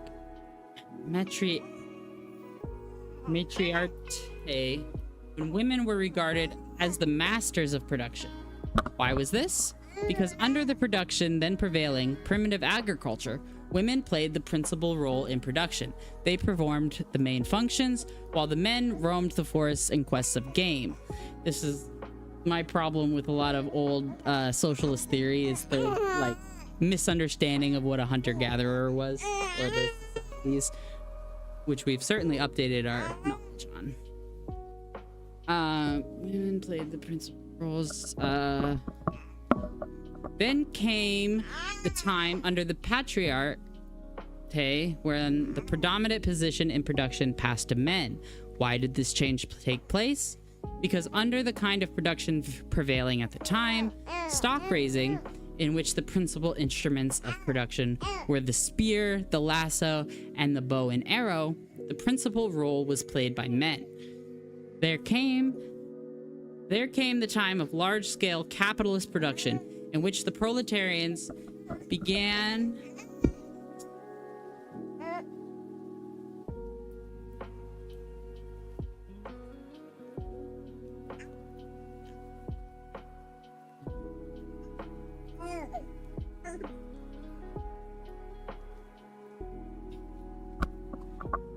There came the time of large-scale capitalist production, in which the proletarians begin to play the principal role in production. When all the principal functions in production pass to them, when without them production cannot go on for a single day. Let us recall general strikes. And when the capitalists, far from being needed for production... Hey. Hey. Hey. Hey. Why are you so angry?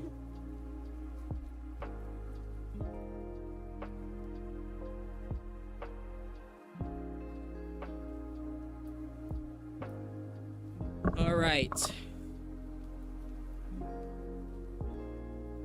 Let us recall general strikes.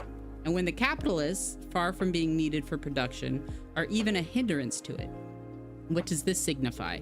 It signifies either that all social life must collapse entirely, or that the proletariat sooner or later, but inevitably, must take control of modern production, must become its sole owner, its socialistic owner.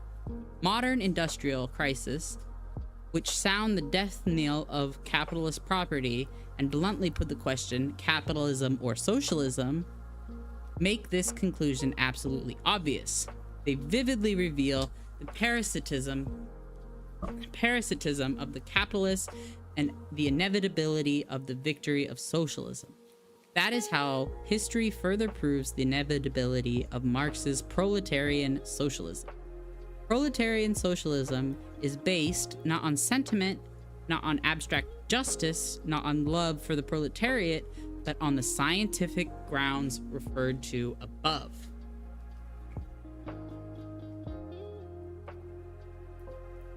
That is why proletarian socialism is also called scientific socialism. Engels said as far back as 1877, quote, "If for the imminent overthrow of the present modes of distribution of the products of labor, we had no better guarantee than the consciousness that this mode of distribution is unjust and that justice must eventually triumph, we should be in a pretty bad way, and we might have a long time to wait. The most important thing in this is that the productive forces created by the modern capitalist mode of production and the system of distribution of goods established by it have come into crying contradiction with that mode of production itself. And in fact, to such a degree that if the whole of modern society is not to perish, a revolution of the mode of production and distribution must take place. A revolution which will put an end to all class divisions. On this tangible material fact, and not on the conceptions of justice and injustice held by any armchair philosopher, is modern socialism's confidence of victory founded." That does not mean, of course, that since capitalism is decaying, the socialist system can be established anytime we like. Only anarchists and other petty bourgeois idealists think that the socialist ideal is not the ideal of all classes. It is the ideal of only the proletariat. Not all classes are directly interested in its fulfillment. Proletariat alone is so interested. This means that as long as the proletariat constitutes a small section of society, the establishment of socialist system is impossible. The decay of the old form of production, the further concentration of capitalist production, and the proletarianization of the majority in society, such are the conditions needed for the achievement of socialism. But this is still not enough. The majority in society may already be proletarianized, but socialism may still not be achievable. That is because, in addition to all this, the achievement of socialism calls for class consciousness, the unity of the proletariat, and the ability of the proletariat to manage its own affairs. In order that all this may be acquired, what is called political freedom is needed, i.e., freedom of speech, press, strikes, and association. In short, freedom to wage the class struggle. All of those things are under attack right now in America. But political freedom is not equally ensured everywhere. Therefore, the conditions under which it is obliged to wage the struggle under a feudal autocracy, Russia, a constitutional monarchy, Germany, a big bourgeois republic, France, or under a democratic republic, which Russian social democracy is demanding, are not a matter of indifference to the proletariat. Political freedom is best and most fully ensured in a democratic republic. That is, of course, insofar as it can be ensured under capitalism at all. Therefore, all advocates of proletarian socialism necessarily strive for the establishment of a democratic republic as the best bridge to socialism. That is why, under present conditions, the Marxist program is divided into two parts: the maximum program, the goal of which is socialism, and the minimum program, the object of which is to lay the road to socialism through a democratic republic. What must the proletariat do? What path must it take in order consciously to carry out its program to overthrow capitalism and build socialism? The answer is clear. The proletariat cannot achieve socialism by making peace with the bourgeoisie. It must unfailingly take the path of struggle, and this struggle must be a class struggle, a struggle of the entire proletariat against the entire bourgeoisie, either the bourgeoisie and its capitalism or the proletariat and its socialism. That must be the basis of the proletarian's actions of its class struggle. But the proletarian class struggle assumes numerous forms. A strike, for example, whether partial or general, makes no difference, is class struggle. Boycott and sabotage are undoubtedly class struggle.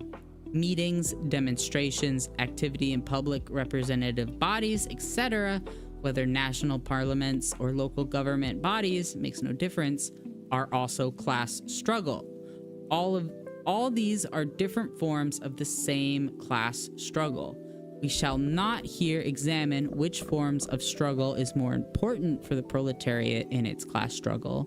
We shall merely observe that in its proper time and place, each is undoubtedly needed by the proletariat as essential means for developing its class consciousness and organization.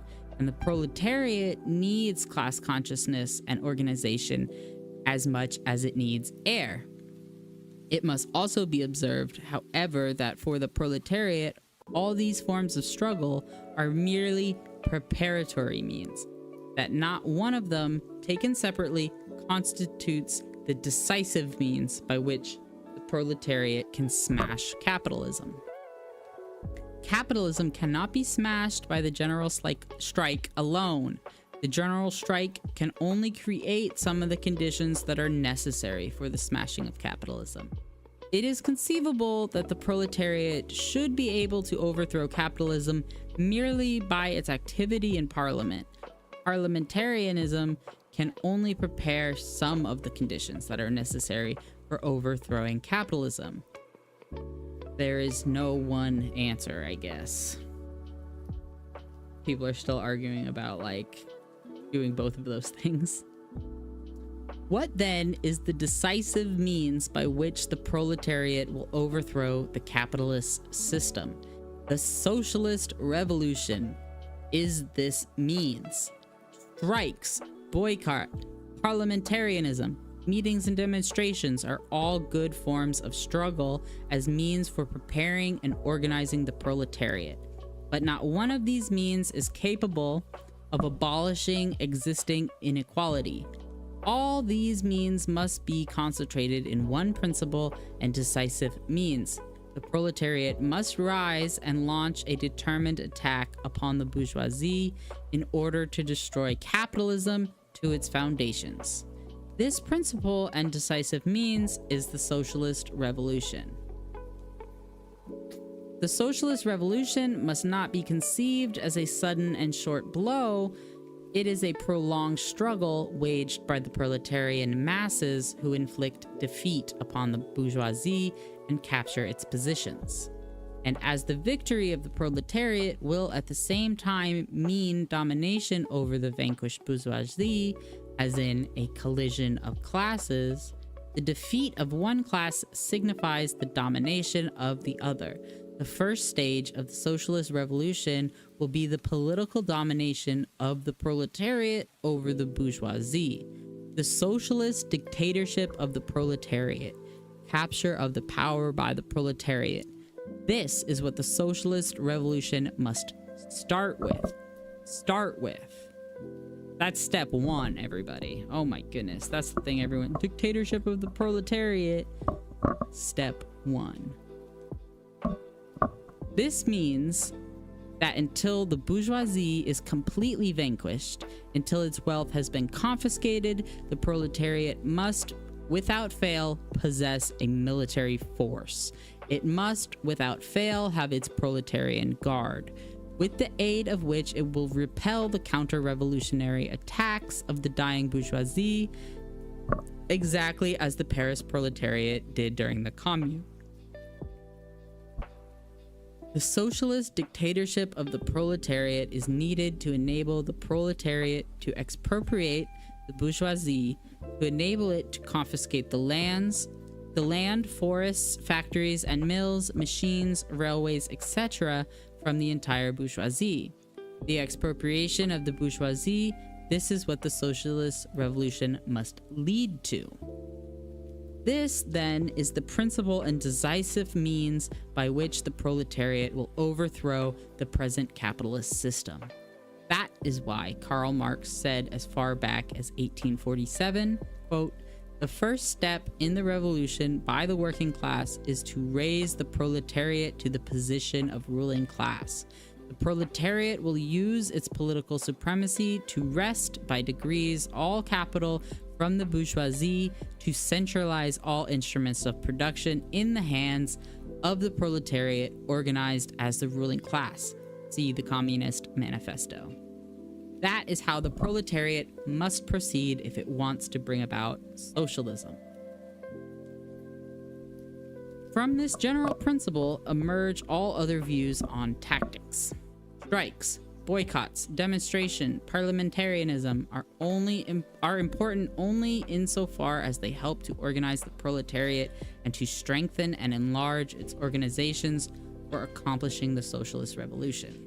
Thus, to bring about socialism, the socialist revolution is needed, and the socialist revolution must begin with the dictatorship of the proletariat, i.e., the proletariat must capture political power as a means with which to expropriate the bourgeoisie. But to achieve all this, the proletariat must be organized. Proletarian ranks must be closely knit and united. Strong proletarian organizations must be formed, and these must steadily grow. What forms must the proletarian organizations assume? What forms must the proletarian organizations assume? The most widespread mass organizations are trade unions and workers' cooperatives, mainly producers and consumers cooperatives.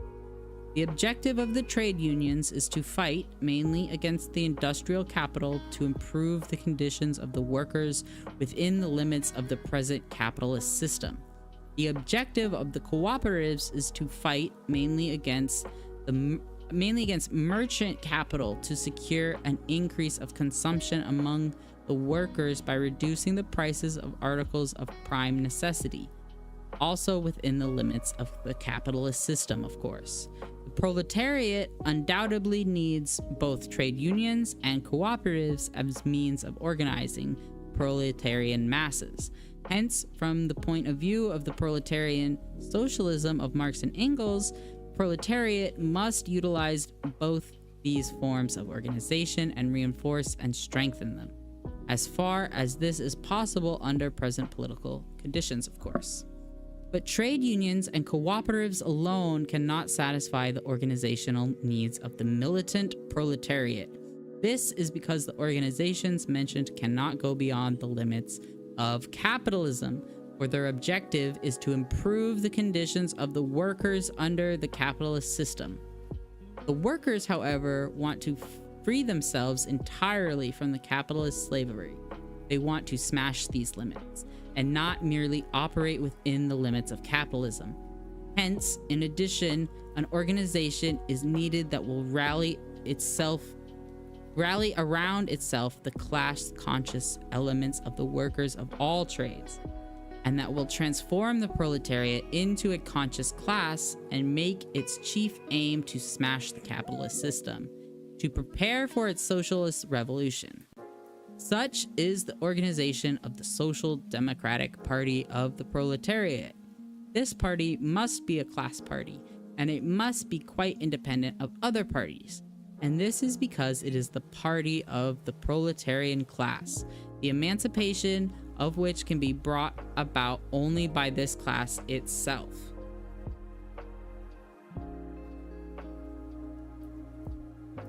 This party must be an international party. The doors of the party must be open to all class-conscious proletarians. And this is because the emancipation of the workers is not a national, but a social question, equally important for the Georgian proletarians, for the Russian proletarians, and for the proletarians of other nations. Hence, it is clear that the more closely the proletarians of different nations are united, the more thoroughly the national barriers which have been raised between them are demolished. The stronger will the party of the proletariat be, and the more will the organization of the proletariat in one indivisible class be facilitated. Hence, it is necessary, as far as possible, to introduce the principle of centralism in the proletarian organizations against the looseness of federation, irrespective of whether these organizations are party, trade union, or cooperative. It is also clear that these organizations must be built on a democratic basis, insofar as this is not hindered by political or other conditions, of course. What should be the relations between the party on the one hand and the cooperatives and trade unions on the other? Should the latter be party or non-party? The answer to this question depends upon where and under what conditions the proletariat has to fight. At all events, there can be no doubt that the friendlier the trade unions and cooperatives are towards the Socialist Party of the proletariat, the more fully will both develop. And this is because both these economic organizations, if they are not closely connected with a strong socialist party, often become petty, allowing narrow craft interests to obscure general class interests, and thereby cause great harm to the proletariat. It is therefore necessary in all cases to ensure that the trade unions and cooperatives are under the ideological and political influence of the party. Only if this is done will the organizations mentioned be transformed into a socialist school that will organize the proletariat, at present split up into separate groups, into a conscious class. Such, in general, are the characteristic features of the proletarian socialism of Marx and Engels. Water.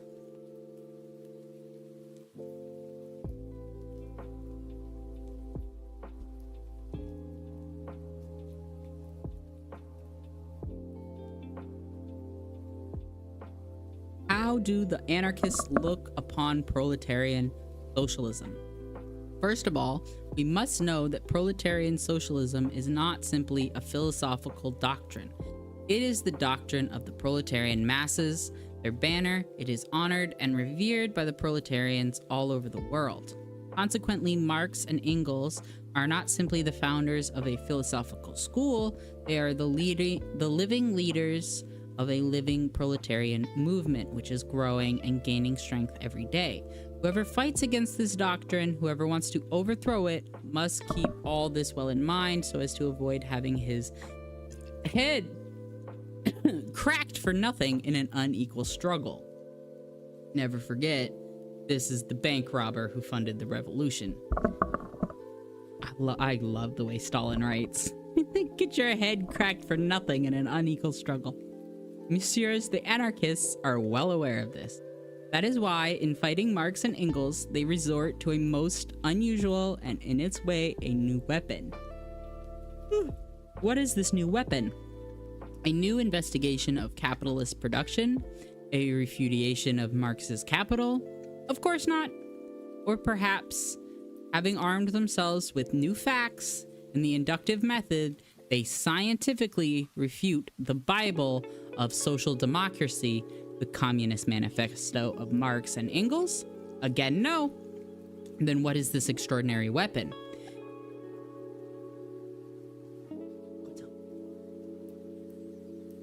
It is the accusation that Marx and Engels indulged in plagiarism. Would you believe it?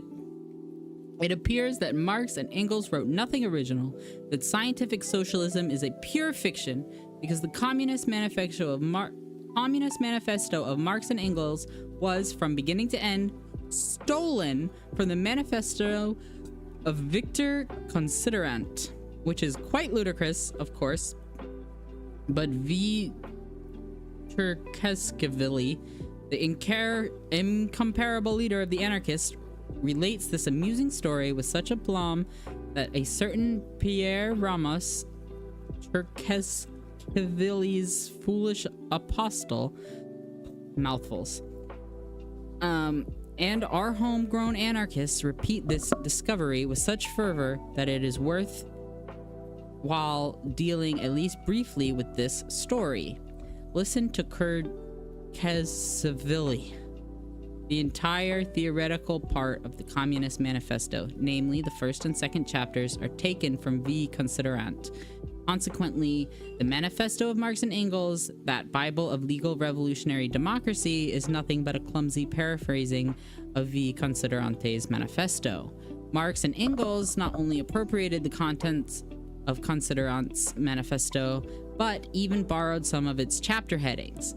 See the Symposium of Articles by Cheskerzavili, Ramos, and Labriola, published in German under the title Origin of the Communist Manifesto. This story is repeated by another anarchist, P. Ramos. It can be emphatically asserted that their, Marx and Engels, major work, the Communist Manifesto, is simply theft, a plagiary. Shameless theft. They did not, however, copy it word for word as ordinary thieves do, but stole only the ideas and the theories. This is repeated by our anarchists in Nobati, Musha, Kama, and other papers. Thus, it appears that scientific socialism and its theoretical principles were stolen from Considerant's manifesto. Are there any grounds for this assertion? What was V. Considerante? What was Karl Marx? V. Considerant, who died in 1893, was a disciple of the utopian Führer and remained an incorrigible utopian who placed his hopes for the salvation of France on the conciliation of classes. Karl Marx, who died in 1883, was a materialist, an enemy of the utopians. He regarded the development of the productive forces and the struggle between classes as the guarantee of the liberation of mankind. Is there anything in common between them? The theoretical basis of scientific socialism is the materialist theory of Marx and Engels. From the standpoint of this theory, the development of social life is wholly determined by the development of the productive forces.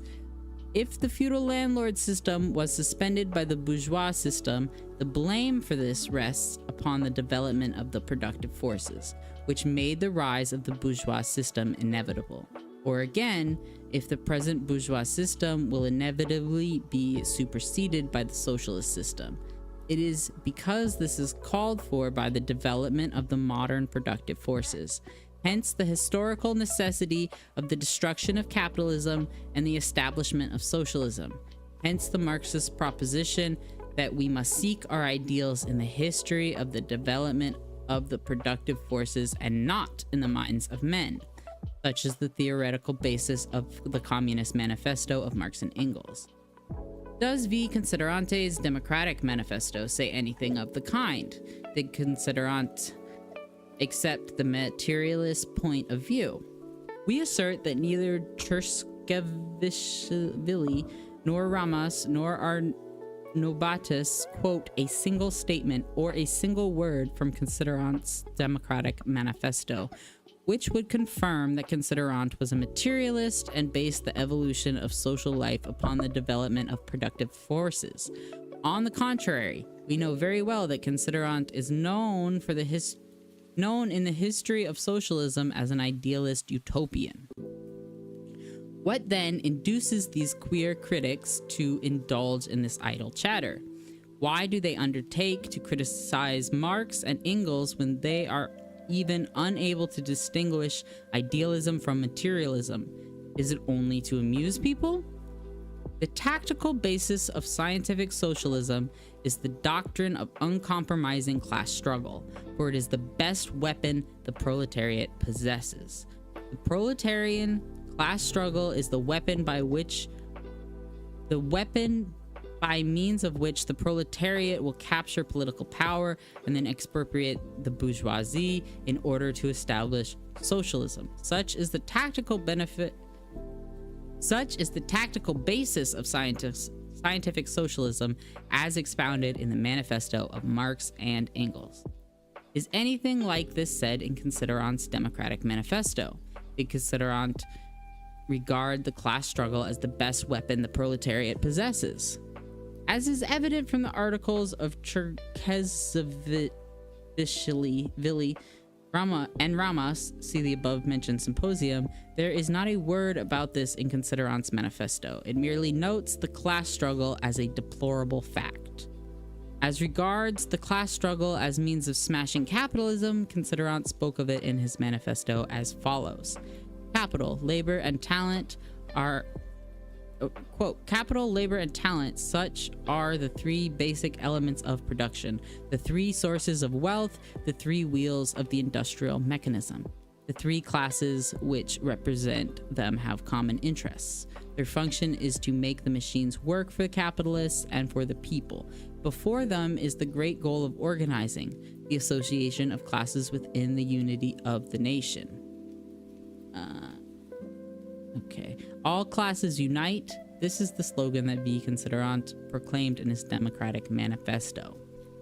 What is there in common between these tactics of class conciliation and the tactics of uncompromising class struggle advocated by Marx and Engels, whose resolute call was, proletarians of all countries unite against all anti-proletarian classes?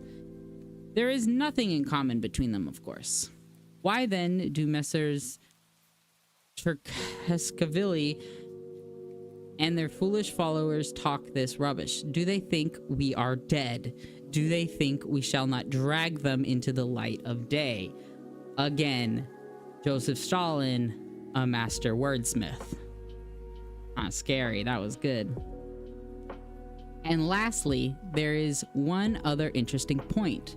V. Considerant lived right up until 1893. He published his Democratic Manifesto in 1843. At the end of 1847, Marx and Engels wrote their Communist Manifesto. After that, the Manifesto of Marx and Engels was published over and over again in all European languages. Everyone knows that the Manifesto of Marx and Engels was an epoch-making document. Nevertheless, nowhere did Considerant or his friends ever state during the lifetime of Marx and Engels that the latter had stolen socialism from Considerant's manifesto. Is this not strange, reader? I love the way he talks to us. It's just so sassy. What then impels the inductive upstarts, I beg your pardon, scholars, to talk this rubbish? In whose name are they speaking? Are they more familiar with Considerant's manifesto than was Considerant himself? Or perhaps they think that V. Considerant and his supporters have not read the Communist Manifesto. But enough. Enough, because the anarchists themselves do not take seriously the quixotic crusade launched by Ramas and Cherkezovishvili. Oh my god, these names are killing me. The inglorious end of this ridiculous crusade is too obvious to make it worthy of much attention. Let us proceed with the actual criticism. Oh, the actual criticism now, dang. Whew. The anarchists suffer from a certain ailment. They are very fond of criticizing the parties of their opponents, but they do not take the trouble to make themselves in the least familiar with these parties. We have seen the anarchists behave precisely in this way when criticizing the dialectical method and the materialist theory of social democrats. They behave in the same way when they deal with the theory of scientific socialism of the social democrats. Let us, for example, take the following fact. Who does not know that fundamental disagreements exist between the socialist revolutionaries and the socialist democrats? Who does not know that the former repudiate Marxism, the materialist theory of Marx, its dialectical method, its program, and the class struggle, whereas the social democrats take their stand entirely on Marxism? These fundamental disagreements must be self-evident to anyone who has heard anything, if only with half an ear, about the controversy between Revolutionaya Rossivia, the organ of the socialist revolutionaries, and Iskra, the organ of the social democrats. But what will you say about those critics who fail to see this difference between the two and shout that both the socialist revolutionaries and the social democrats are Marxist. Thus, for example, the anarchists assert that both Revolutionaya Rosia and Iskra are Marxist organs. That shows how familiar the anarchists are with the principles of social democracy. After this, the soundness of their scientific criticism will be self-evident. Let us examine this criticism. The anarchists' principal accusation is that they do not regard the social democrats as genuine socialists.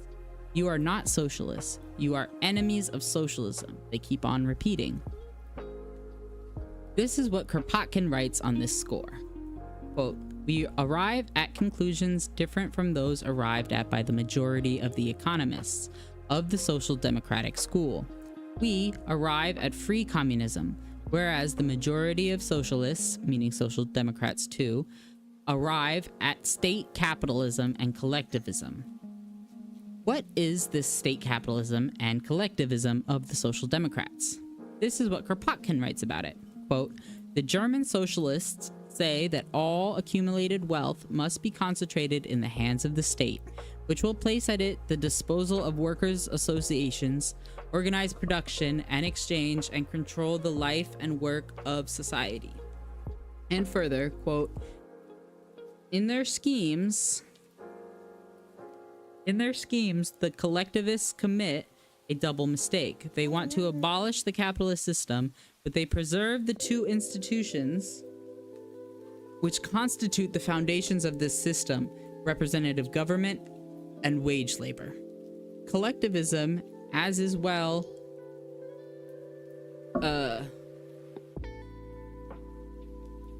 known, preserves wage labor. Only representative government takes the place of the employer. The representatives of this government retain the right to utilize, in the interests of all, the surplus value obtained from production. Moreover, in this system, a distinction is made between the labor of the common laborer and that of the trained man. The labor of the unskilled worker, in the opinion of collectivists, is simple labor, whereas the skilled craftsman, engineer, science, and so forth perform what Marx calls complex labor. Have the right to higher wages. Thus, the workers will receive their products not according to their needs, but in proportion to the services they render society. The Georgian anarchists say the same thing, only with greater aplomb. Particularly outstanding among them for the recklessness of his statements is Mr. Batten. He writes, quote, "What is the collectivism of the Social Democrats? Collectivism, or more correctly, state capitalism, is based on the following principle. Each must work as much as he likes, or as much as the state determines, and receives in reward the value of his labor in the shape of goods. Consequently, here there is needed a legislative assembly. There is needed also an executive power, i.e. ministers, all sorts of administrators, gendarmes and spies, and perhaps also troops if there are too many discontented." Such is the first accusation of the Messrs. The anarchists against social democracy. Thus, from the arguments of the anarchists, it follows that 1. In the opinion of the Social Democrats, socialist society is impossible without a government which, in the capacity of principal master, will hire workers and will certainly have ministers, gendarmes, and spies. 2. In socialist society, the opinion of the Social Democrats, the distinction between dirty and clean work will be retained. The principle to each according to his needs will be rejected, and another principle will prevail, to each according to his services. Those are the 2 points on which the anarchists' accusations against social democracy is based. Has this accusation advanced by the Messrs. The anarchists any foundation? We assert that everything the anarchists say on this subject is either the result of stupidity or it is despicable slander. Here are the facts. Come on, Joseph, spill the tea. As far back as 1846, Karl Marx said, quote, "The working class in the course of its development will substitute for the old bourgeois society an association which will exclude classes and their antagonism, and there will be no more political power properly so called." A year later, Marx and Engels expressed the same idea in the Communist Manifesto. In 1877, Engels wrote, "The first act in which the state really comes forward as the representative of society as a whole, the taking possession of the means of productions in the name of society, is at the same time its last independent act as a state. The interference of the state power in social relations becomes superfluous in one sphere after another, and then ceases of itself. State is not abolished, it withers away." Lenin talks about that a lot in State and Revolution as well. In 1884, the same Engels wrote, quote, "The state then has not existed from all eternity. There have been societies that did without it, that had no conception of the state. At a certain stage of economic development, which was necessarily bound up with the cleavage of society into classes, the state became a necessity. We are now rapidly approaching a stage in which the development of production, at which the existence of these classes will not only have ceased to be a necessity, but will become a positive hindrance to production, and will fall as inevitably as they arose at an earlier stage. Along with them, the state will inevitably fall. The society that will organize production on the basis of a free and equal association of the producers will put the whole machinery of state where it will then belong, into the Museum of Antiquities, by the side of the spinning wheel and the bronze axe." Engels said the same thing again in 1891. See his introduction to the Civil War in France. As you see, in the opinion of the Social Democrats, socialist society is a society in which there will be no room for the so-called state, political power with its ministers, governors, gendarmes, police, and soldiers. The last stage in the existence of the state will be the period of the socialist revolution, when the proletariat will capture political power and set up its own government, dictatorship, for the final abolition of the bourgeoisie. But when the bourgeoisie is abolished, when classes are abolished, when socialism becomes firmly established, there will be no need for any political power, and the so-called state will retire into the sphere of history. As you see, the above-mentioned accusation of the anarchists is mere tittle-tattle, devoid of all foundation. As regards to the second point in the accusation, Karl Marx says the following about it. Quote, "In a higher phase of communists, i.e. socialist society, after the enslaving subordination of the individual to the division of labor, and therewith also the antithesis between mental and physical labor has vanished, after labor has become life's prime want, after the productive forces have also increased with the all-round development of the individual, only then can the narrow horizon of bourgeois law be crossed in its entirety, and society inscribe on its banners, quote, from each according to his ability, to each according to his needs." As you see, in Marx's opinion, the higher phase of communism, or communist, i.e. socialist society, will be a system under which the division of work into dirty and clean, and the contradiction between mental and physical labor will be completely abolished. Labor will be equal, and in society, the genuine communist principle will prevail, from each according to his ability, to each according to his needs. Here, there is no room for wage labor. Clearly, this accusation is also devoid of all foundation. One of two things: either messieurs the anarchists have never seen the above-mentioned works of Marx and Engels and indulge in criticism on the basis of hearsay, or they are familiar with the above-mentioned works of Marx and Engels and are deliberately lying. Such is the fate of the first accusation. The second accusation of the anarchists is that they deny that social democracy is revolutionary.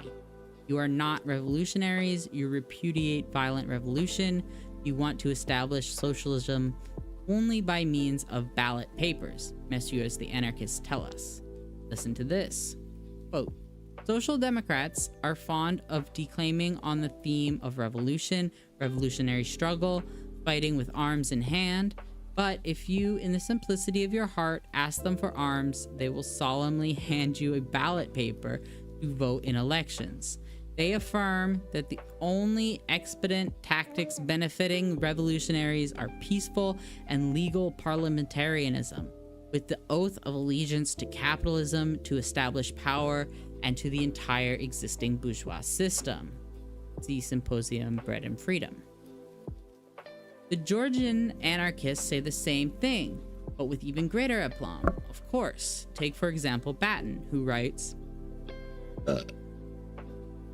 quote, "The whole of social democracy openly asserts that fighting with the aid of rifles and weapons is a bourgeois method of revolution, and that only by means of ballot papers, only by means of general elections can parties capture power, and then by means of parliamentary majority and legislation reorganize society."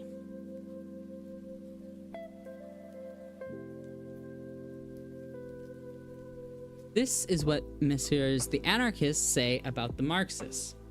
Has this accusation any foundation? We affirm that here too the anarchists portray their ignorance and their passion for slander. Here are the facts. As far back as the end of 1847, Karl Marx and Friedrich Engels wrote, quote, "The communists disdain to conceal their views and aims. They openly declare that their ends can only be attained by the forcible overthrow of all existing social conditions. Let the ruling class tremble at a communistic revolution. The proletarians have nothing to lose but their chains. They have a world to win. Working men of all countries unite." See the Manifesto of the Communist Party. In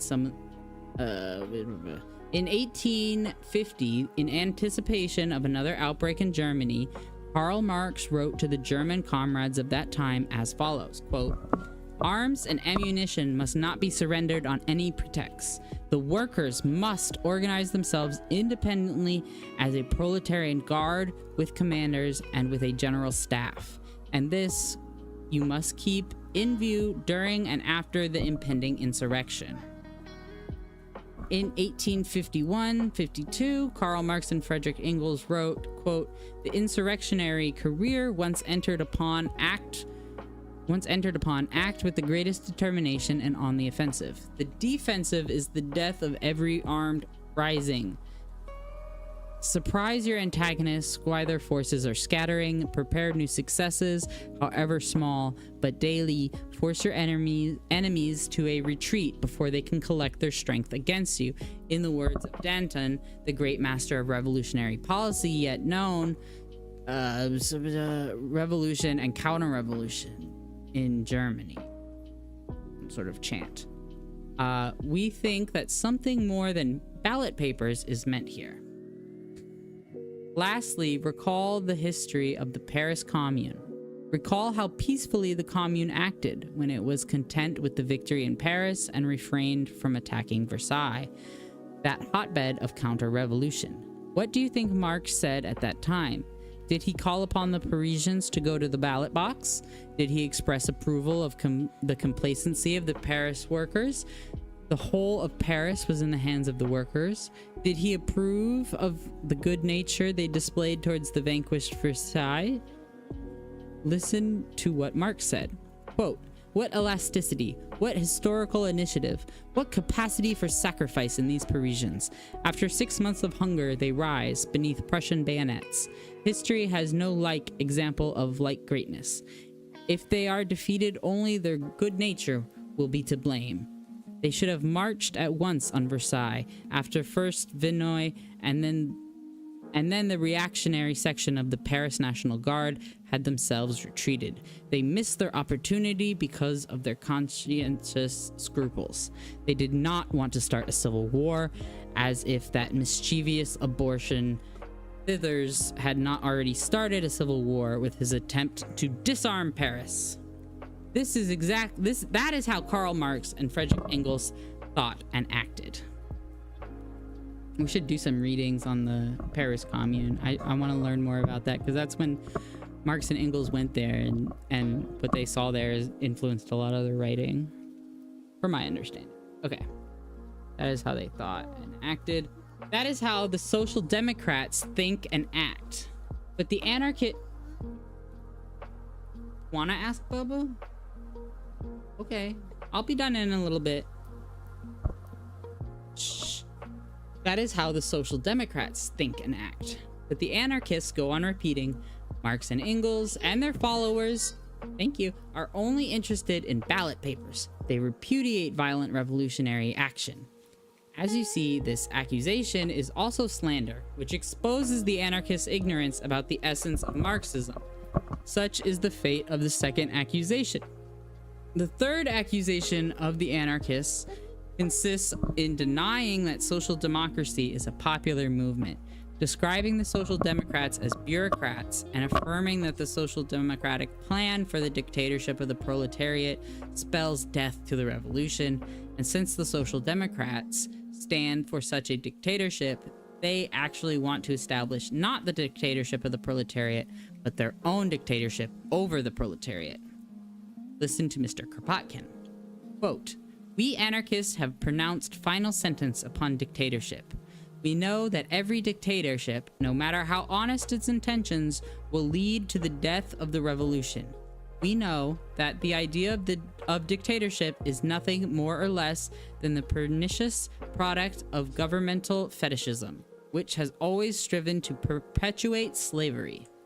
The Social Democrats not only recognize revolutionary dictatorship, they also advocate dictatorship over the proletariat.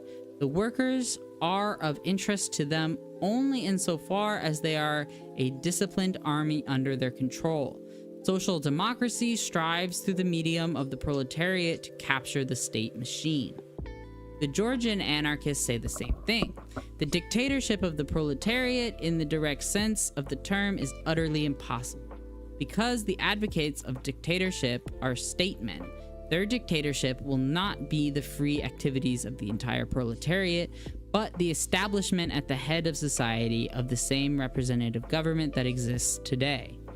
The Social Democrats stand for dictatorship not in order to facilitate the emancipation of the proletariat, but in order, by their own rule, establish a new slavery. Such is the third accusation of Messrs. The Anarchists. It requires no great effort to expose this, one of the regular slanders uttered by the anarchists with the object of deceiving the readers. We shall not analyze here the deeply mistaken view of Kropotkin, according to whom every dictatorship spells death to revolution. We shall discuss this later when we discuss the anarchist tactics. At present, we shall touch upon only the accusation itself.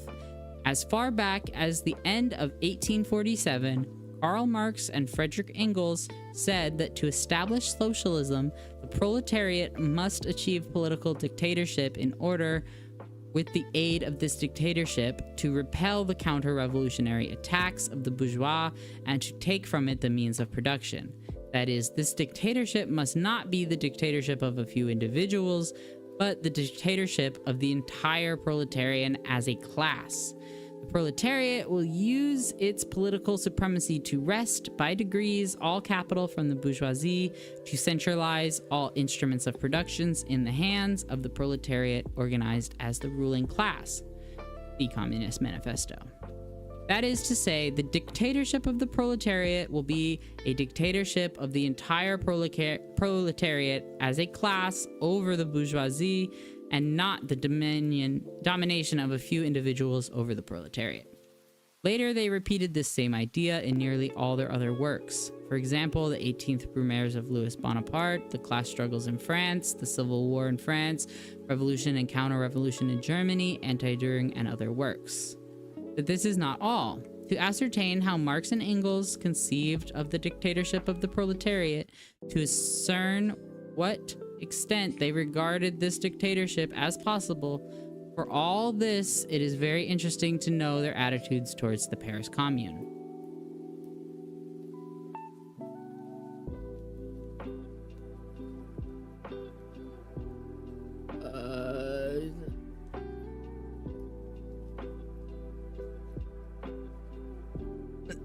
The point is that the dictatorship of the proletariat is denounced not only by the anarchists, but also by the urban petty bourgeoisie, including all kinds of butchers and tavern keepers, by all those whom Marx and Engels called Philistines. This is what Engels said about the dictatorship of the proletariat, addressing such Philistines. Of late, the German Philistine has once more been filled with wholesome terror at the words dictatorship of the proletariat. Well and good, gentlemen. Do you want to know what this dictatorship looked like? Look at the Paris Commune. That was the dictatorship of the proletariat. As you see, Engels conceived of the dictatorship of the proletariat in the shape of the Paris Commune. Clearly, everyone who wants to know what the dictatorship of the proletariat as is conceived by Marxists must study the Paris Commune. Let us then turn to the Paris Commune. If it turns out that the Paris Commune was indeed the dictatorship of a few individuals over the proletariat, then down with Marxism, down with the dictatorship of the proletariat. But if we find that the Paris Commune was indeed the dictatorship of the proletariat over the bourgeoisie, then we shall laugh heartedly at the anarchist slanderers who in their struggle against Marxists have no alternative but to invent slander. The history of the Paris Commune can be divided into two periods. The first period, when affairs in Paris were controlled by the well-known Central Committee, and the second period, when after the authority of the Central Committee had expired, control of affairs was transferred to the recently elected Commune. What was the Central Committee? What was its composition? Before us lies Arthur Arnold's popular history of the Paris Commune, which, according to Arnold, briefly answers this question. The struggle had only just commenced when about 300,000 Paris workers, organized in companies and battalions, elected delegates from their ranks. In this way, the Central Committee was formed. All these citizens, members of the Central Committee, elected during partial elections by their companies or battalions, says Arnold, were known only to the small groups whose delegates these were. Who were these people? What kind of people were they? What did they want to do? This was an anonymous government consisting almost exclusively of common workers and minor office employees, the names of 3/4 of whom were unknown outside their streets or offices. Tradition was upset. Something unexpected had happened in the world. There was not a single member of the ruling classes among them. A revolution had broken out which was not represented by a single lawyer, deputy, journalist, or general. Instead, there was a miner from Creusot, a bookbinder, a cook, and so forth. See a popular history of the Paris Commune. Arthur Arnold goes on to say, quote, "The members of the Central Committee said, 'We are obscure bodies, humble tools of the attacked people, instruments of the people's will. We are here to be its echo, to achieve its triumph. The people want a commune, and we shall remain in order to proceed to the election of the commune. Neither more nor less. These dictators do not put themselves above nor stand aloof from the masses. One feels that they are living with the masses, in the masses, by means of the masses, that they will consult with them every second, that they listen and convey all they hear, striving only in a concise form to convey the opinion of 300,000 men.'" That is how the Paris Commune behaved in the first period of its existence. Such was the Paris Commune. Such is the dictatorship of the proletariat. Let us now pass to the second period of the Commune. When the Commune functioned in place of the Central Committee, speaking of these two periods, which lasted 2 months, Arnold exclaims with enthusiasm that this was a real dictatorship of the people. Listen. "The magnificent spectacle which this people presented during those 2 months imbues us with strength and hope to look into the face of the future. During those 2 months, there was a real dictatorship in Paris, a most complete and uncontested dictatorship of not one man, but of the entire people, the sole master of this situation. This dictatorship lasted uninterrupted for over 2 months. Okay, oh, this is the second. Okay. This is really cool. Let me go back a little bit, because this I love learning about the Paris Commune. It's very cool. Such was the Paris Commune, such was the dictatorship of the proletariat. Let us now pass to the second period of the Commune, when the Commune functioned in place of the Central Committee. Speaking of these two periods, which lasted 2 months, Arnold exclaims with enthusiasm that this was a real dictatorship of the people. Listen, quote, "The magnificent spectacle which this people presented during those 2 months imbues us with strength and hope to look into the face of the future. During those 2 months, there was a real dictatorship in Paris, a most complete and uncontested dictatorship, not of one man, but of the entire people, the sole master of the situation. This dictatorship lasted uninterrupted for over 2 months." Yes. Okay, yeah, you can have my water. "From March 18th to May 22nd, 1871. In itself, the Commune was only a moral power and possessed no other material strength than the universal sympathy of the citizens. The people were the rulers, the only rulers. They themselves set up their police and magistracy. That is how the Paris Commune is described by Arthur Arnold, a member of the Commune and active participant in its hand-to-hand fighting. The Paris Commune is described in the same way by another of its members, an equally active participant, Lisa Gavre, in his History of Paris Commune.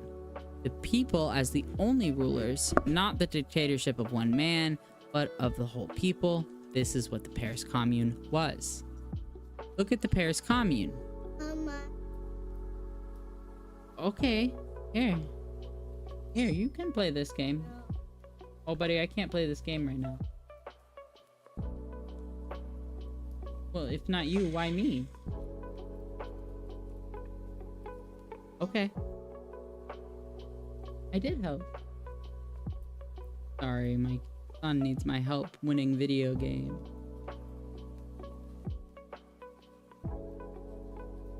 See, you just have to move the burgers around to the different stations like that, and then you get money. You can do it. You just walk around everywhere. Okay, sorry. Look at the Paris Commune. That was the dictatorship of the proletariat, exclaimed Engels for the information of Philistines. So this is the dictatorship of the proletariat as conceived of by Marx and Engels. As you see, messrs, the anarchists know as much about the dictatorship of the proletariat, the Paris Commune, and Marxism, which they so often criticize, as you and I, dear reader, know about the Chinese language. Clearly, there are two kinds of dictatorship. There's the dictatorship of the minority, the dictatorship of a small group, the dictatorship of the Trepovs and Ignatieffs, which, as directed against the people, this kind of dictatorship is usually headed by a camarilla, which adopts secret decisions and tightens the noose around the neck of the majority of the people. Marxists are the enemies of such a dictatorship, and they fight such a dictatorship far more stubbornly and self-sacrificingly than do our noisy anarchists. There is another kind of dictatorship, the dictatorship of the proletarian majority, the dictatorship of the masses, which is directed against the bourgeoisie, against the minority. At the head of this dictatorship stands the masses. Here, there is no room either for a camarilla or secret decisions. Here, everything is done openly in the streets, at meetings, because it is the dictatorship of the street, of the masses, a dictatorship directed against all oppressors. Marxists support this kind of dictatorship with both hands, and that is because such a dictatorship is the magnificent beginnings of the great socialist revolution. Messrs. The anarchists confuse these two mutually negating dictatorships and thereby put themselves in a ridiculous position.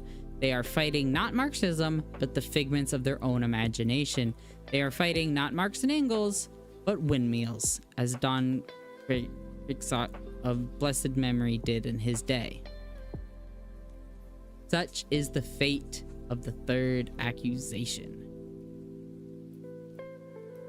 And it says to be continued, but and then there's a footnote says the continuation did not appear in the press because in the middle of 1907, Comrade Stalin was transferred by the Central Committee of the party to Baku for party work, and several months later he was arrested there. His notes on the last chapter of his work, Anarchism or Socialism, were lost when the police searched his lodgings. Dang. Never get the end of that one. But we got to the end of that. Thank you so much for everyone who is here hanging out and who stuck around and listened to me read. I think it's really important for everyone to engage with leftist theory and to know that even if you're like me juggling your babies and just alone, you know, by yourself at your computer, you can still study and you can do everything that you think you can't. So I hope that was motivating, and I will be back soon to read some more stuff with you. I might even be back tomorrow with my co-host, depending on how crazy our kids are tomorrow. But I will be back next time. This is Ollie signing off of Momrades.